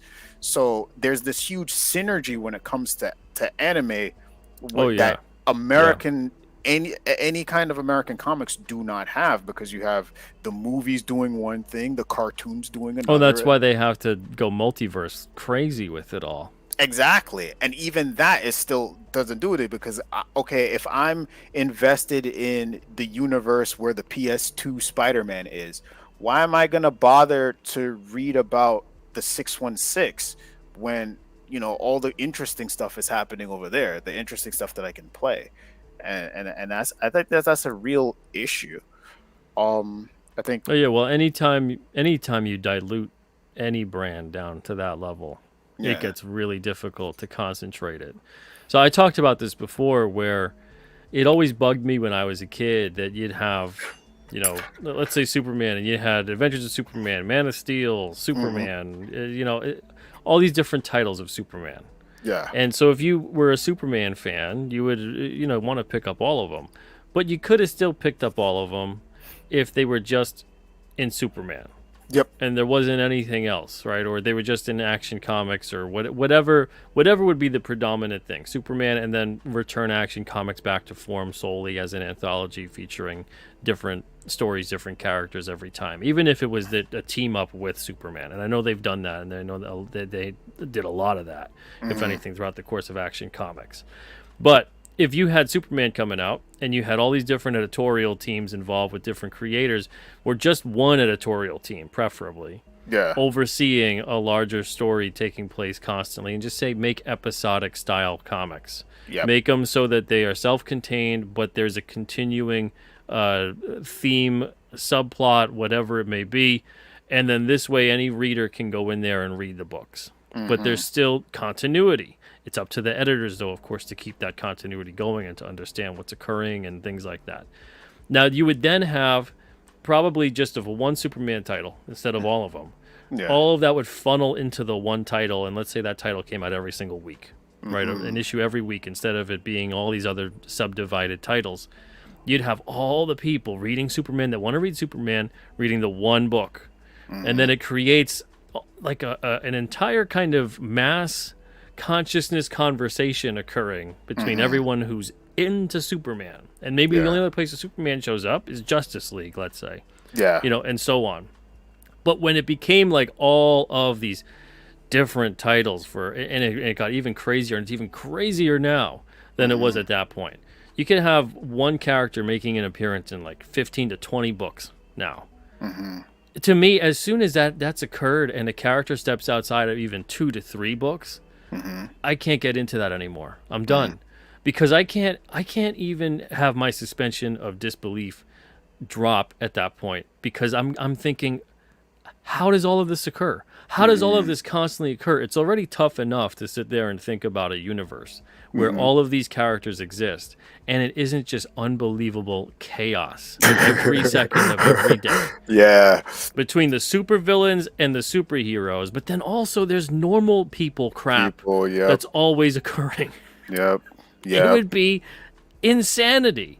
You know, so if you constantly have all these different things occurring with like a various supervillain, you should have different heroes coming up, boom, squashed, done, on to the next one every single time. But instead, it's always like this compartmentalized treatment of various heroes. Like almost, it seemed like as if, and it worked nice in these stories, but it almost always felt like the X-Men existed outside of the Marvel universe. Yes, I'm always thinking about that. My gosh. Yeah. You know, and it was like it kind of worked, and it took you out of it, and it made you think, you know, okay, let's just focus on these guys because they're like a universe unto themselves. Yes. But if you do want to sit back and go, well, they are supposed to all be in the same place. Yeah. It's like, I never understood that. You know, so every time someone's like, I want to see like a big universe thing or whatever, and I'm like, I don't even think that the bigger companies knew how to do a big universe. I think it became a way to sell other books within the system, but eventually became so big that they were like, let's just go with it, you know? And it's this thing that they can't even control. And I think probably once they got outside the point of like 20 titles, it turns into all these characters, all these places, everything else. When can you even line up these series of events in any conceivable way whatsoever? Nope. You know, it's just it's insane. And then they do something like the 9/11 issue, but treat that as if that was within the continuity of that world, and it turns into like, okay, I get it. But you have so many superheroes, no one could have stopped any. You guys stopped this thing like every other issue. Like, you stop this kind of stuff from occurring. Yeah. You know, so it just feels like, all right, this is starting to become a little bit too on the nose. You know, you can stop friggin' Galactus, but a couple of airplanes are too much for you. Everybody was busy. It's just, you know, so when you get to that, and it's like, I get it, and it was like this nice emotional issue, but in terms of like content, like have that be outside of the continuity as just like a remembrance kind of thing. Yep. You know, something like that. It's to me, once you get to that level of it, it really starts to become, okay, how do we move forward from this? How do we keep doing this in a capacity that really then does seem to make sense and keeps it fantastical, and we don't just constantly strive to mirror the real world time and again. You know, then it goes like, yes, Metatron, yeah, then it turns into time for a reboot. You know, or there's another universe, you know, that kind of a thing. Yeah. Right? Yep. So and then it gets more and more convoluted. Every time you do that, you open up another universe, you do another reboot, but then you don't let the reboot die. You go, oh, that was this Earth X, Y, or Z, this universe, whatever. It's like, holy crap, guys. Holy crap. Just chill. Yeah, if the whole point of the reboot is to say let's go to one, and that era has ended, and we are now starting fresh, then you cannot reference the past of what has occurred. It almost has to be treated like a big bang of a new universe, Yep. and that's it. Bye bye old universe. Bye bye everything that happened. It was nice seeing you. Whatever year to whatever year, it's done. But that never occurs. It never like- occurs. Yeah, it's like they're trying to hold on to the past. Is that trying to have their cake and eat it too? Yes. know? Yeah. Well, two things that I did want to talk with you before I'm kicked off. Another thing that I was thinking about is I think this is gonna sound a little weird. I mentioned this one before, but I think comics are the way they are is because they are now very feminine. And not. I learned this not too long ago. Well, I've learned it before, but I would say I never really started to really pay attention to it. If you think about comics, what they used to be, or just looking back through all this stuff, it's in the most reductive way, a male power fantasy, a male kind of thing, like Indiana Jones. I want to be that guy, right? That's the hero. I want to look up to him. I want to be the guy, right? And they had certain plots and storylines, the 3-act structure, because that's what sold to boys, right? But then if you fast forward to the modern era and you look at the female power fantasy, is that person. That person is me, right? I am this person. That's so totally me. The world outside my window, no, that's my real life out there. And even when people think about talking about role models, it's usually male. Yeah, it's a male-dominated conversation. Exactly, because they are seeking to emulate. Yes. And these are, of course, broad terms. There's exceptions to everything. But girls tend to do the thing where it's the same thing why girls tend to gravitate towards wanting to accessorize their doll or whatever it is that they have, and make it more look like them. As opposed to boys wanting to do that. Like boys aren't necessarily going to buy that action figure and go, okay, now you put on that flannel shirt and that beanie and you look like me. Yeah, exactly. If anything, they're more prone to be like, let's say you buy the action figure of Batman, you're like, I want a shirt with Batman's logo so I could be Batman too. Yeah, it's more like that. Take the sheets off the bed and clothes. I'm Batman. Yeah. And that's a fundamental kind of way, and there's nothing wrong with how either one is. It's just understanding that, and that's why some guys will go more leaning into the territory of what how girls interact or play or whatever, and that's why some girls do the same thing and interact and play more with guys, and they're entertained more by that kind of stuff. Yes, but it's a two different thing, and it doesn't have to be boiled down necessarily as a form of masculine feminine. It could just be boiled down more to inner and outer, within and without. Yes. So, there's more of that tendency to, like we were talking about, to emulate as opposed to imprint. Yes. And that's more of the other kind of thing, is that imprinting of my personality goes onto this thing as opposed to that thing, I want to be like that. Exactly. And I've noticed as well in feminine stories, the main character has no really sense of agency in a sense. Most of the times things happen to them. Yes. I mean, if you look at Twilight was a very big phenomenon among girls. It was a huge thing. I watched all the Twilight films. And because I wanted to know if if it really deserved the ridicule that it got throughout those years. Bella's not an active participant in what happens. It's not really there's not really a beginning, middle, and end. There's no crescendo and stuff. It's just this happens, and then this happens, and then this happens, and she's just kind of swept up in this she's kind of dodging and weaving. She's kind of just trying to adapt within the world that's happening to her. Exactly. As opposed to being a force within that world. It's not Yes. really an empowerment type of scenario. It's more geared towards victimization. Yes. You And know, if you if look you had at to boil it Krakoa, down. exactly. If you look at Krakoa, if you look at all the stuff that's been going on, if you look at Peter Parker and all that stuff, things are happening to them, and they're Yeah, all well, yeah, and that's why within superhero comics in particular, it's disturbing hmm because superheroes are very not necessarily proactive, although the villains tend to be proactive active. because the Yes.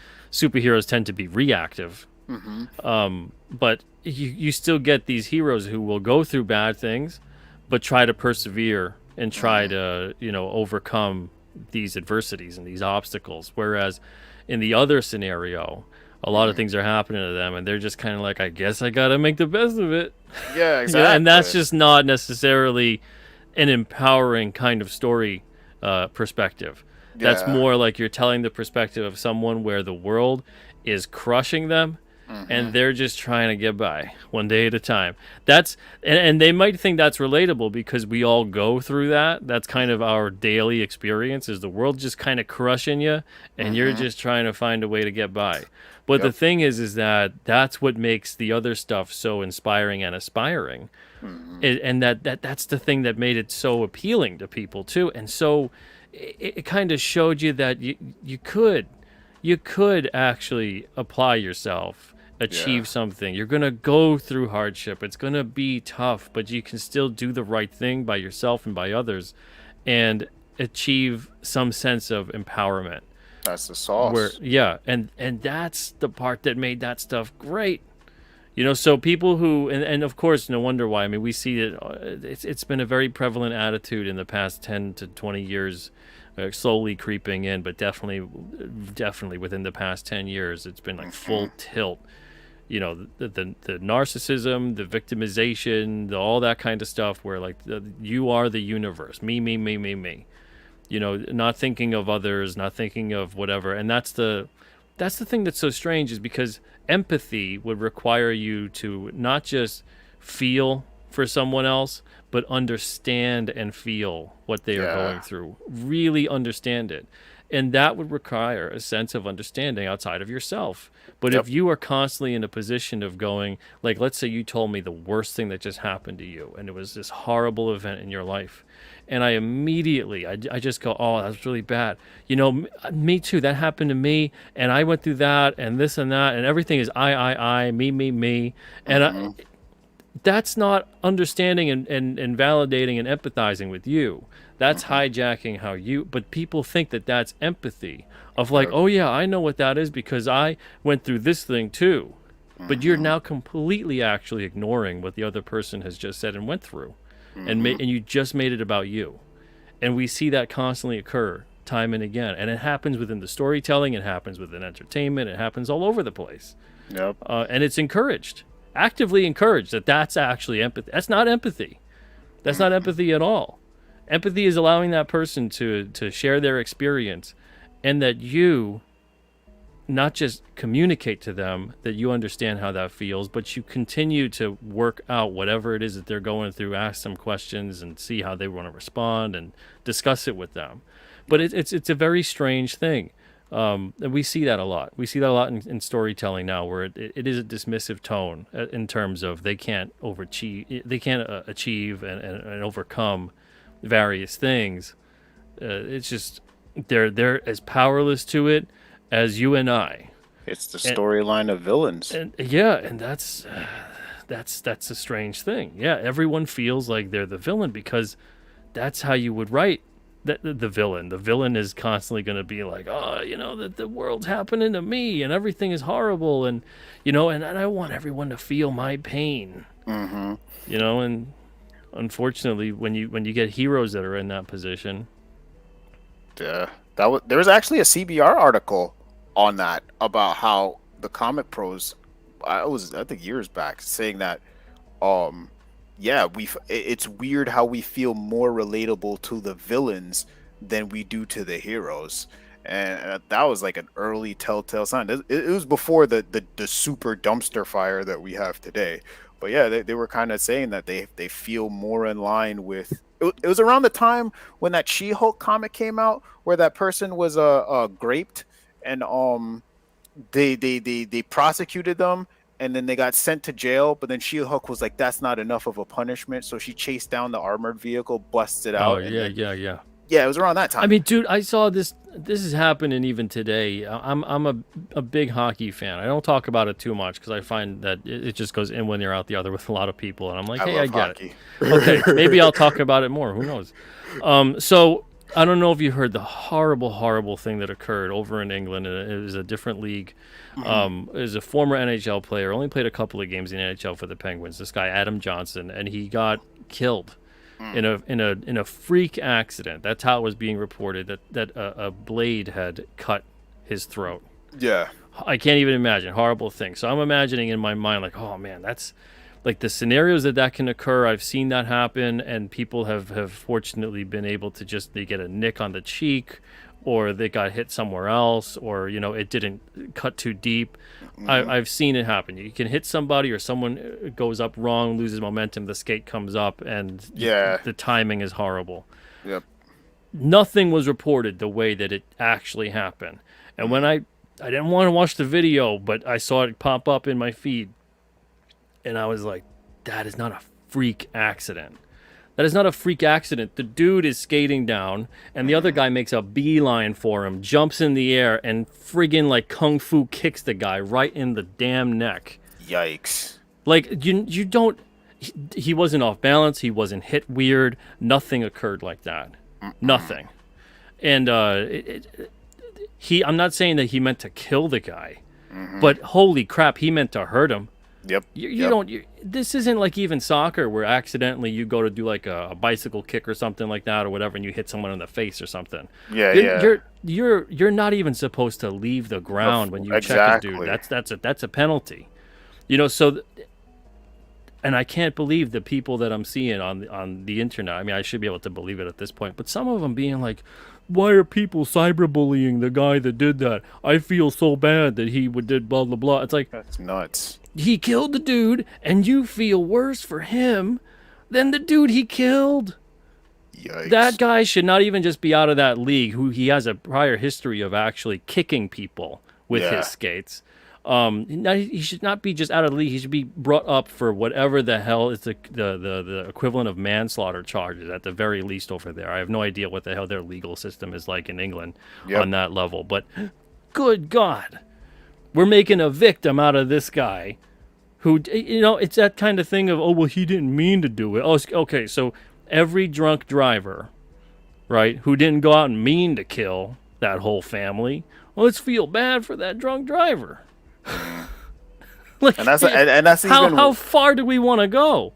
And that's even worse. Like, even a drunk driver gets off on that because, like, a drunk driver, he's not intentionally going for the tree. This person's leaving his skates off the ground and intentionally trying to... I couldn't believe it because I felt like, oh my God, I can't. But man, if I was that guy where it was a freak, because it's freak accident, it's all over the place. Yeah.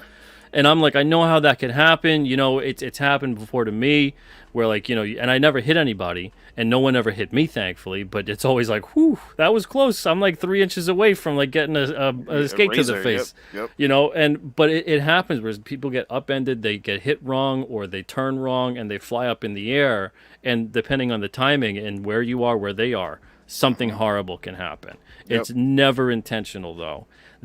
I never seen anything like this happen in my whole life. Not playing it, not watching it. Someone just skating along, and the dude makes a beeline for him, jumps in the air, and one leg out, boom, right to the... And then he's up in the air enough that he kicks him in the throat and then in the back of the head. The helmet then pops off. He does 2 rabbit kicks right at the guy's head.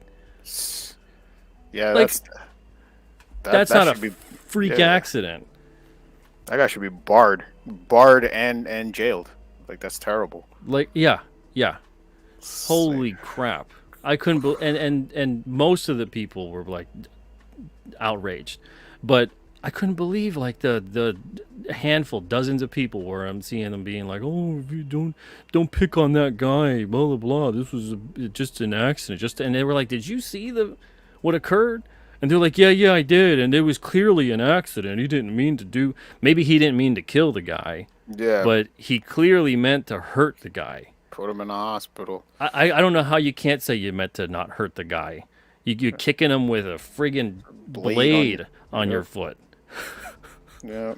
That's crazy. It sucks that like it's at the end of the day, every light casts a shadow, and it's a sucky reality, you know. Like I think that's that only to put somewhat of a positive spin on that. Like it's those kind of situations.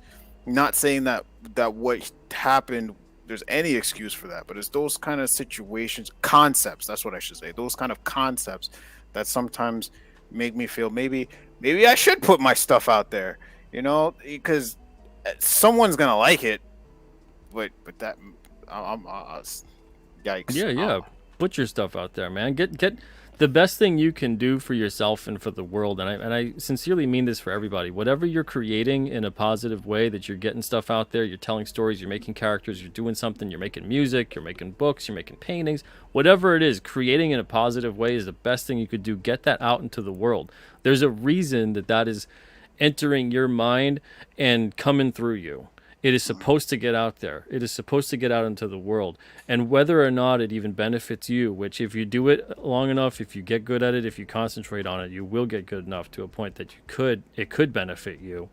But you never know who else it benefits. You never know who else that empowers them. Seeing you get out there and being creative and putting yourself out there and doing your thing, and everyone out there trying to live their dreams in a positive way, where we're not trying to hurt others, we're not trying to put others down or destroy someone else or whatever it may be, and you're just trying to create something. That is divinity, man. That is whatever God, whatever thing you want to talk about, that is that coming through you, and that needs to get out into the world. So do that, man. Put that stuff out there. The last thing I'll say, thank you, Peter. Thank you. The last thing I wanted to bring to your attention was everyone coming together, actually, was that I don't like the fact that everybody's so segmented. You got Splato Comics, you got Comicsgate, you got Alterna, you have all these different things. It feels like every time I look at the indie comic scene, there's the Rippaverse, there's a whole different set of companies and stuff popping up, similar to, like, I guess, was it the Silver Age or the Bronze Age of comic books? You don't like that? I don't like that in the sense I like that. I like it in the sense that there's so many people entering the fray, but I don't like that in the sense that one of the things that I would like to see, I would like to see a big three or a big four. That's what I would like to see. I would like to see a direct, strong competitor to Marvel and DC. For the simple fact that Marvel and DC, they're not competing anymore. They're not pushing each other to each. I mean, well, there is that. There's Image. Yeah, Image is not doing that either. Image also has their problems, and that they're the third most popular of the American publishers. That's for sure. Yeah. But the thing is that for that to occur, we're in a different time period. You have to think about that too. The big two are little divisions of mega conglomerates. They would be gone if they had to just live on comics alone. Or maybe they wouldn't. Maybe they would thrive. Yeah. Maybe they would actually decide that they have to do things the right way because they don't have a safety net.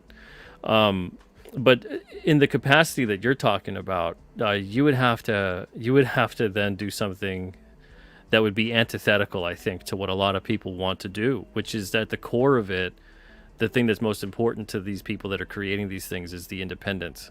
Okay. And it is the ability to at least either make a living or attempt to make a living by also having a life. Yeah. Because I don't want to see people go through the meat grinder, sweatshop comics. I don't need my comics that bad. There's enough things going on in the world where comics are a facet of what make my days go by, as opposed to the end-all be-all. So I'd rather see people, if they can do it, if they are having a normal, nice, healthy, sane life, and they can get one comic out a year, good to you. That's fantastic. If you want to do that and you have a side job or your full-time job and you do comics on the side or whatever it may be, I don't necessarily need a big, gigantic competitor to the big corporations, and I'm not invalidating the fact that you would like to see that, but the reason that I think we're not going to see that, at least not anytime soon, is because it would take a lot of different things to occur that would be, I think, at vastly at a detriment to the Well, people making those things. well, not exactly. I wasn't really thinking of it that way, like as in like one person to show up, because I think that's the very old way of thinking in a sense. And actually, I think the best idea is to follow, sort of like to follow the image thing, but not quite. And because like the idea of I don't know. Well, that's I what we was do at Alterna, exactly. I and was I'll tell you though, man, it takes a lot. Mhm. It takes Yeah, a lot. yeah, It's not easy yeah. at all. You're dealing with a lot of different personalities, personality types. Half the time, I'm like, man, I just want to be a publisher. I don't want to be a therapist. Yeah. You know, and then you're dealing with also an industry that is purposefully broken at Hmm. this point. It is set up so that there is no big three that could rival the big two. It's Yeah. just that's how it is. Like they'll crush whoever that is. Like if whoever, let's say if it was Image, if they were truly a threat to the big two at any point in time, Hmm. they would you would see scandal after scandal being reported about the people involved there. You would see those people, and it almost happened where you had like that weird little union thing that occurred, Hmm. and then that kind of got swept under the rug, and it's become like a nothing burger more or less. But you'd see time and again things being brought up. You'd see a lot of vilification. You'd see a lot of demonization about these people involved, whether it was a book, the owners, the people involved at the various Image studios, whatever. It would be a ruinous process because again, this is not like you're stepping into the arena to compete as a comic publisher. You're going to be stepping on the toes of their big money, their big Yeah. business, and that's just been business, honestly, for a very long time. Hmm. You know, it's like war in some ways, and some people treat it as such, and go on to the extent of such. So that's why I really think for people to do what they got to do, whether it's they're doing one comic or 10 comics or 20 comics a year, whatever it is, if they're finding joy through that, they're able to do it the way they want to do it, and they're able to have the peace of mind to be able to create what they want to create and support it as best as they could. And if people can, they enjoy it too. If readers enjoy it, if you enjoy it, whatever it may be, then that's great. That's perfect. That's better than seeing the other stuff. I'd rather have 100 small little publishers flourishing than one or two giant ones, because that's all it would take. You have to consolidate everything. So Well, if every independent that you just mentioned before, if they consolidated into like one publishing house, then maybe yeah, you could have a big a third or a yeah, fourth. that's kind of the But ideas that I'm going with, but not but then ex- yeah, it becomes completely antithetical because then you get all these different people that want to do things their way. well, yeah, I want to keep that into account too. I was thinking more of like a what is it? Like a to use your name, I would say like an alternate alliance. All it is just a banner. Yeah, all it is a banner that people rally behind. Everyone does their thing individually the way they want to do it, right? But they all stand under the banner of the alliance. Like I'm a part of this alliance, so that way, when the comics do come out, they're doing it at their own pace and their own pace. When the average Joe picks it up, it's like, okay, this is an alliance book. This is an alliance book, and it gives the illusion of monthly comics all coming out at the same time, even though it's just separate companies under this banner of the goal of providing great stories to everybody. So that's the basic But for that to happen though, you need massive, because even this is where Image doesn't do it either, because Mhm, they would be doing it again antithetical to what they want to do. You'd mhm, need massive editorial oversight. You'd need publishing scheduling. You'd mhm, need people all coordinating and willing to coordinate. mhm, And you would need people like being able to go, I'm going to surrender a portion of the way I want to run this company, this book, and my life to what this company that we're under the umbrella of, what they want us to do. And again, that's not, I don't want to see that occur. That's a really slippery slope. It's better for people to all have, to be able to be independent, be able to pivot quickly, be able to be creative. And that creativity will spurn competition, and the competition will spurn creativity, and it kind of just goes around and around and around. Whereas the other way, you can have a system that all gets funneled into and of itself, and it centralizes. And once you have a centralized system, now you get complacency, you get corruption, and you get every single thing you don't like about what's occurring right now. So that's why I don't want to. If anything, I want people to be more independent, to move away from the banner of such type of things, or at least that mentality that it has to be under that, and look more towards character, look more towards the creator, look more towards story type, and follow that kind of stuff and seek that out. Because the other way, it works until it really, really doesn't work. And then it crashes and burns big time. And that's a big reason why a lot of the stuff that we see over the years with a lot of companies, they come and go, and when they go, who do they go? It's a big dumpster fire. What I want to see personally, I want to see more creators focusing on character development. I want to see more creators focusing on creating iconic characters, as opposed to, I think we're seeing way too many like tongue-in-cheek parodies. We're seeing way too many meta type books where it's like, you got to know about certain people and certain things and certain jokes to get it. I think we're seeing too many things that are too fleeting. I think if we wanted to have and make a big serious dent, we would be concentrating on, let's create characters, let's create stories that are going to last 10, 20, 30, 50 years from now. And it doesn't matter if they know about a joke, a character, a creator, or so-and-so, or the latest whatever. Because once you start going down that, you're basically doing the equivalent of chasing a trend. Yeah. And by the time you even get that book out and done and made, is that still a valid trend? Is it still going to be a funny joke? Yeah. The comic strip nature of it, if you got that out in a week or a day, yeah, that's perfect. Go ahead, meme the hell out of someone. But if you're making a book that's like a meme, and that book gets out in 2 years, is that meme really going to be that funny still? Yeah, or are people going to go, yeah, I guess I got it when that was funny, and you just look at it and go, okay, and then you forget about it, you don't care, because that's it. It's in and out. It's junk food.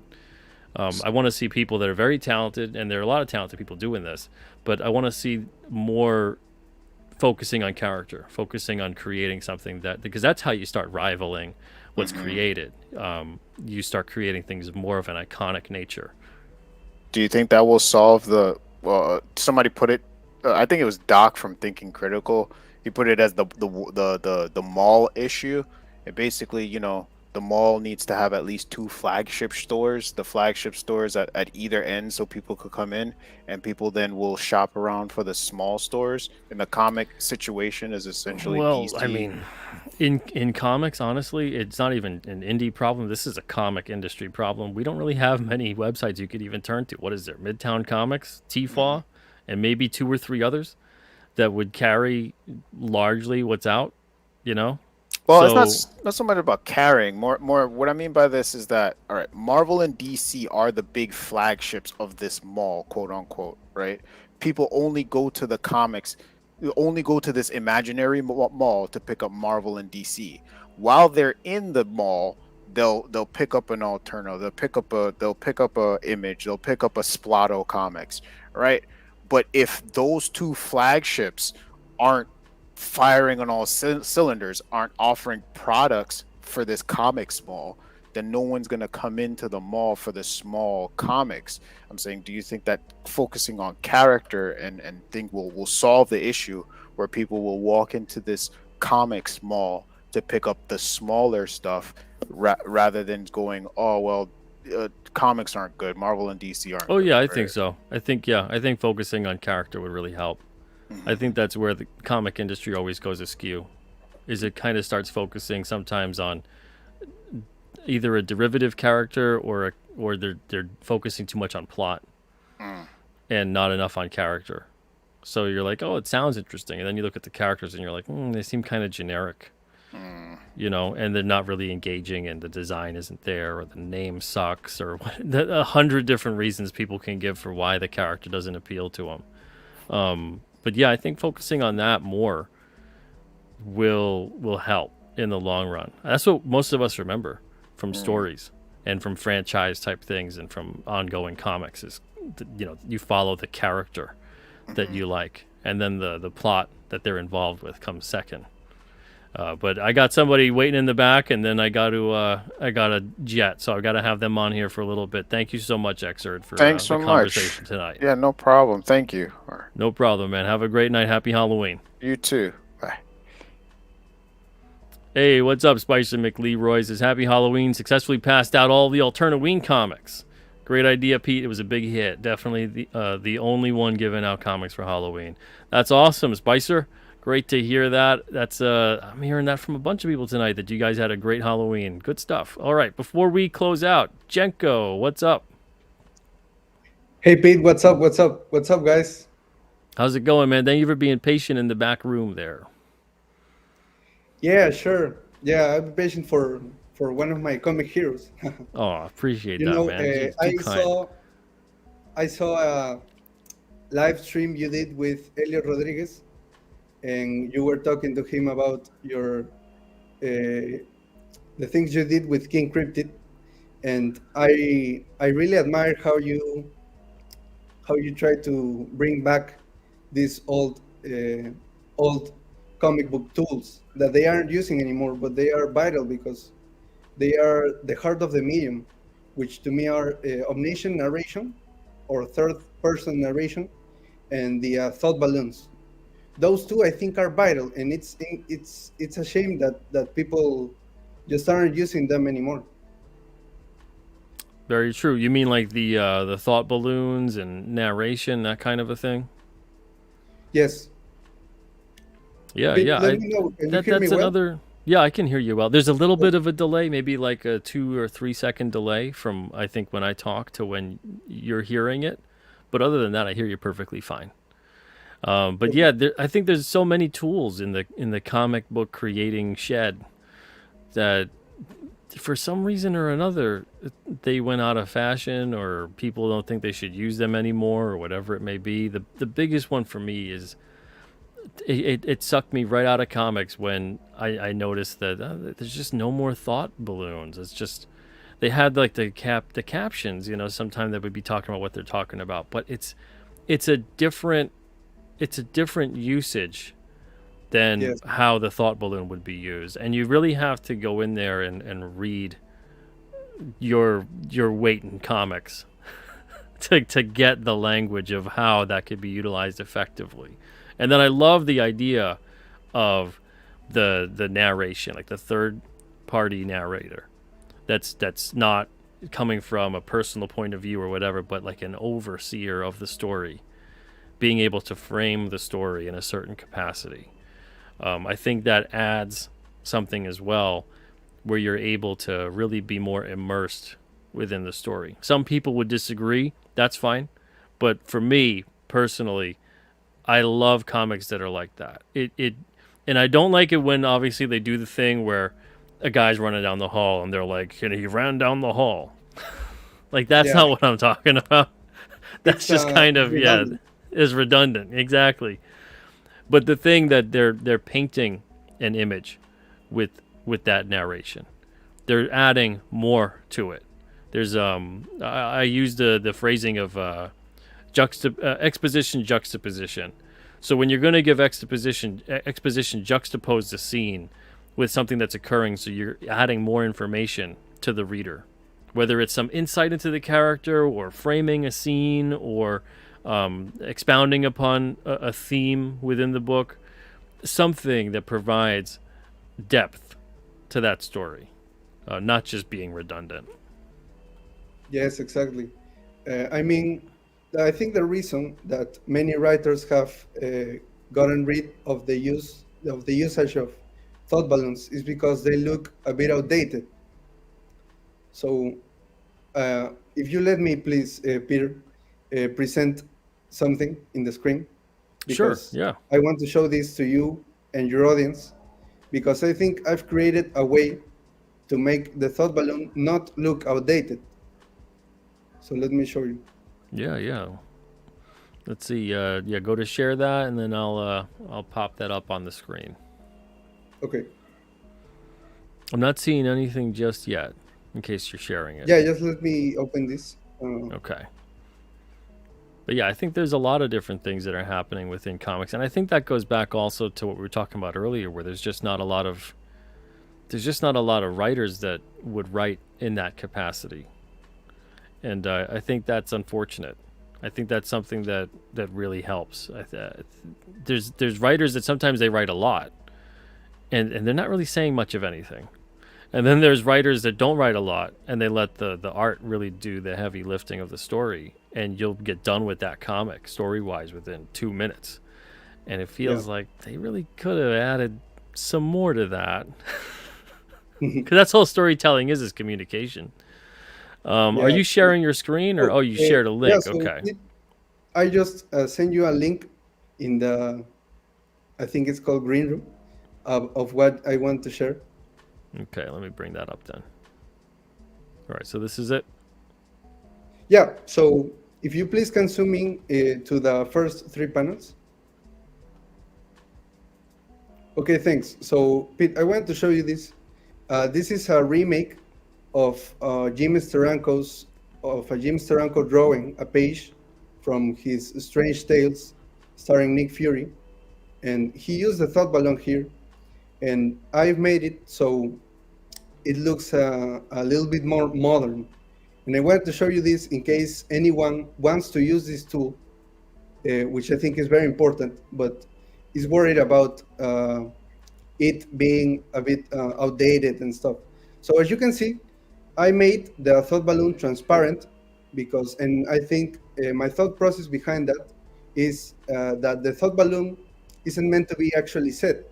So because it doesn't exist in the real space, I've made it transparent with a halftone, white halftone inside. I don't know if you can see. Mm-hmm. And the borders of the thought balloon, I've limited them because I think the more curves you put on a thought balloon, the more outdated and systematic it looks. So I think you have to do the thought balloons by hand. That's important. They have to be done by the artist, and you have to. They have to be an organic looking shape. I agree. Yeah. Yeah. And you have to make them transparent. So that's the technique I've created. I think this works well in the first and even the second panel, but the third, if a book like this were to print, that would be really difficult to print that so that it looks like you could read it because of the transparency. So if the transparency was a little bit less and it was a little bit more white or whatever the color would be, a contrasting color there that you're using, then I think this would be great. But there's people who also do this sometime with lettering, and they do it to communicate whispering. Sometime it's a smaller font, and then there's kind of an opacity, a transparency on the balloon too. But I dig the way that looks for a thought balloon. That's definitely interesting. Oh, thanks, Pete. Thanks a lot, and thanks for your opinion. That's very valuable. I'll take it. No problem. I'll have it in mind, definitely. And Yeah, tell me, what do you think about the illustration? About the illustration? Yes. Did you do this? Yeah. Oh, so you redid the whole page, Yes. essentially. Yeah, it looks good, man. Very nice work. Oh, thanks a lot. Thanks a lot, Pete. Yeah, I'm checking it out. It's good stuff.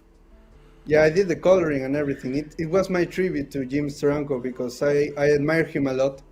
And I decided to use a new technique because he was very much an innovator and brought a lot of new techniques to the medium. Yeah, not bad. Great job, Jenko. Yeah. It's good stuff, man. Okay, so I just wanted to show you that, guys, not to take too much time from you, in case it helps you. And if you want more tips, you can follow me on Twitter because I'm posting all kind of things about related to lettering, coloring, inking, all of the stuff. Nice. Very good. Do you have a YouTube channel too, or are you just on Twitter? Yeah, sure, but I don't do video tutorials yet. So I'm doing tutorials on Twitter. Very nice. And what was that? One more time. I'm going to put that in the chat. What your handle is. Is it just your name here, Jenko Morningstar? My name, Jenko Morningstar. Is that the handle on Twitter? Oh yeah, so my name on Twitter it's at Jenko M Star. At Jenko M Star. At Jenko M Star. Okay. Yeah, but I'm sure if you search Jenko Morningstar, it will appear as well. Okay, so like that? Is that what it looks like? This right here? Yes, exactly. All right. So on Twitter, right over there. Yes. Go give him a follow and yeah, check him out. But yeah, thank you, man, for popping in here tonight and for the conversation. Appreciate Thanks it. a lot for having me. Yeah, no problem, man. Take it easy and have a wonderful night. Have a great night, man. Goodbye, Pete. Goodbye, chat. See ya. All right, so we're gonna be yeah, there you go, Imega, followed. We're gonna be wrapping it up here. Went a little bit longer than I wanted to. My fault, no one else's. And thank you guys so much for being here tonight. Whew, it's been crazy. I'm getting all the writing done on King Cryptid 5 to 9. I got one more issue left. Issue 9 was that took something out of me. Every story takes a little bit out of you. You know, you put a little bit of your soul into it, hopefully. But 9, man, that packed an emotional wallop.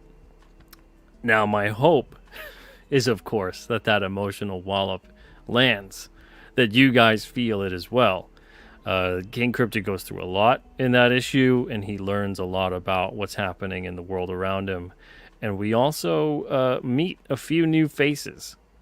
A few new faces in that issue. And issue 9 really sets up. I feel like 1 to 9 lays down all this nice foundation for the King Cryptid universe. 10 and beyond is where we really start taking off big time. And start utilizing a lot of the characters within, a lot of the events that have occurred, and there's more of an understanding of everything that's taken place, both for you guys and for the characters that are in the story. So yeah, 9 was kind of like the big kickoff. And hopefully the biggest complaint you guys have when you're done with issue 9 is that you really can't wait to 10, and 10 is too far away. But that one, whew, that took a bit out of me. But I got one more left, and then that's it. They're all going to be in the hands of the artists, and they're going to be finishing those, and I can't wait. That's my favorite part, seeing what the artists do and how they bring those stories to life. But thank you guys so much for being here tonight. Really, really appreciate it. And yeah, I'll be back tomorrow night, 9 o'clock Eastern, with Aaron Sparrow. We're going to be talking about writing licensed comics. He wrote Darkwing Duck, and among other things, what the difference would be. Because I'm sure there's a difference. He'll explain it to me. What's the difference? How would you approach writing that licensed comic as opposed to writing your own comic? Everybody, thank you so much. Yeah, when's issues 10 to 50 coming out? Next month? I wish, man. I wish. I got them all just like sitting there. All the little, paragraphs worth of what these stories are about. Sitting there, staring me down, taunting me, going, when you gonna tell me, Pete? When you gonna tell me? Soon enough. It'll be way sooner than we think. Everybody have a great night, and an even better tomorrow. See you guys soon. Take it easy.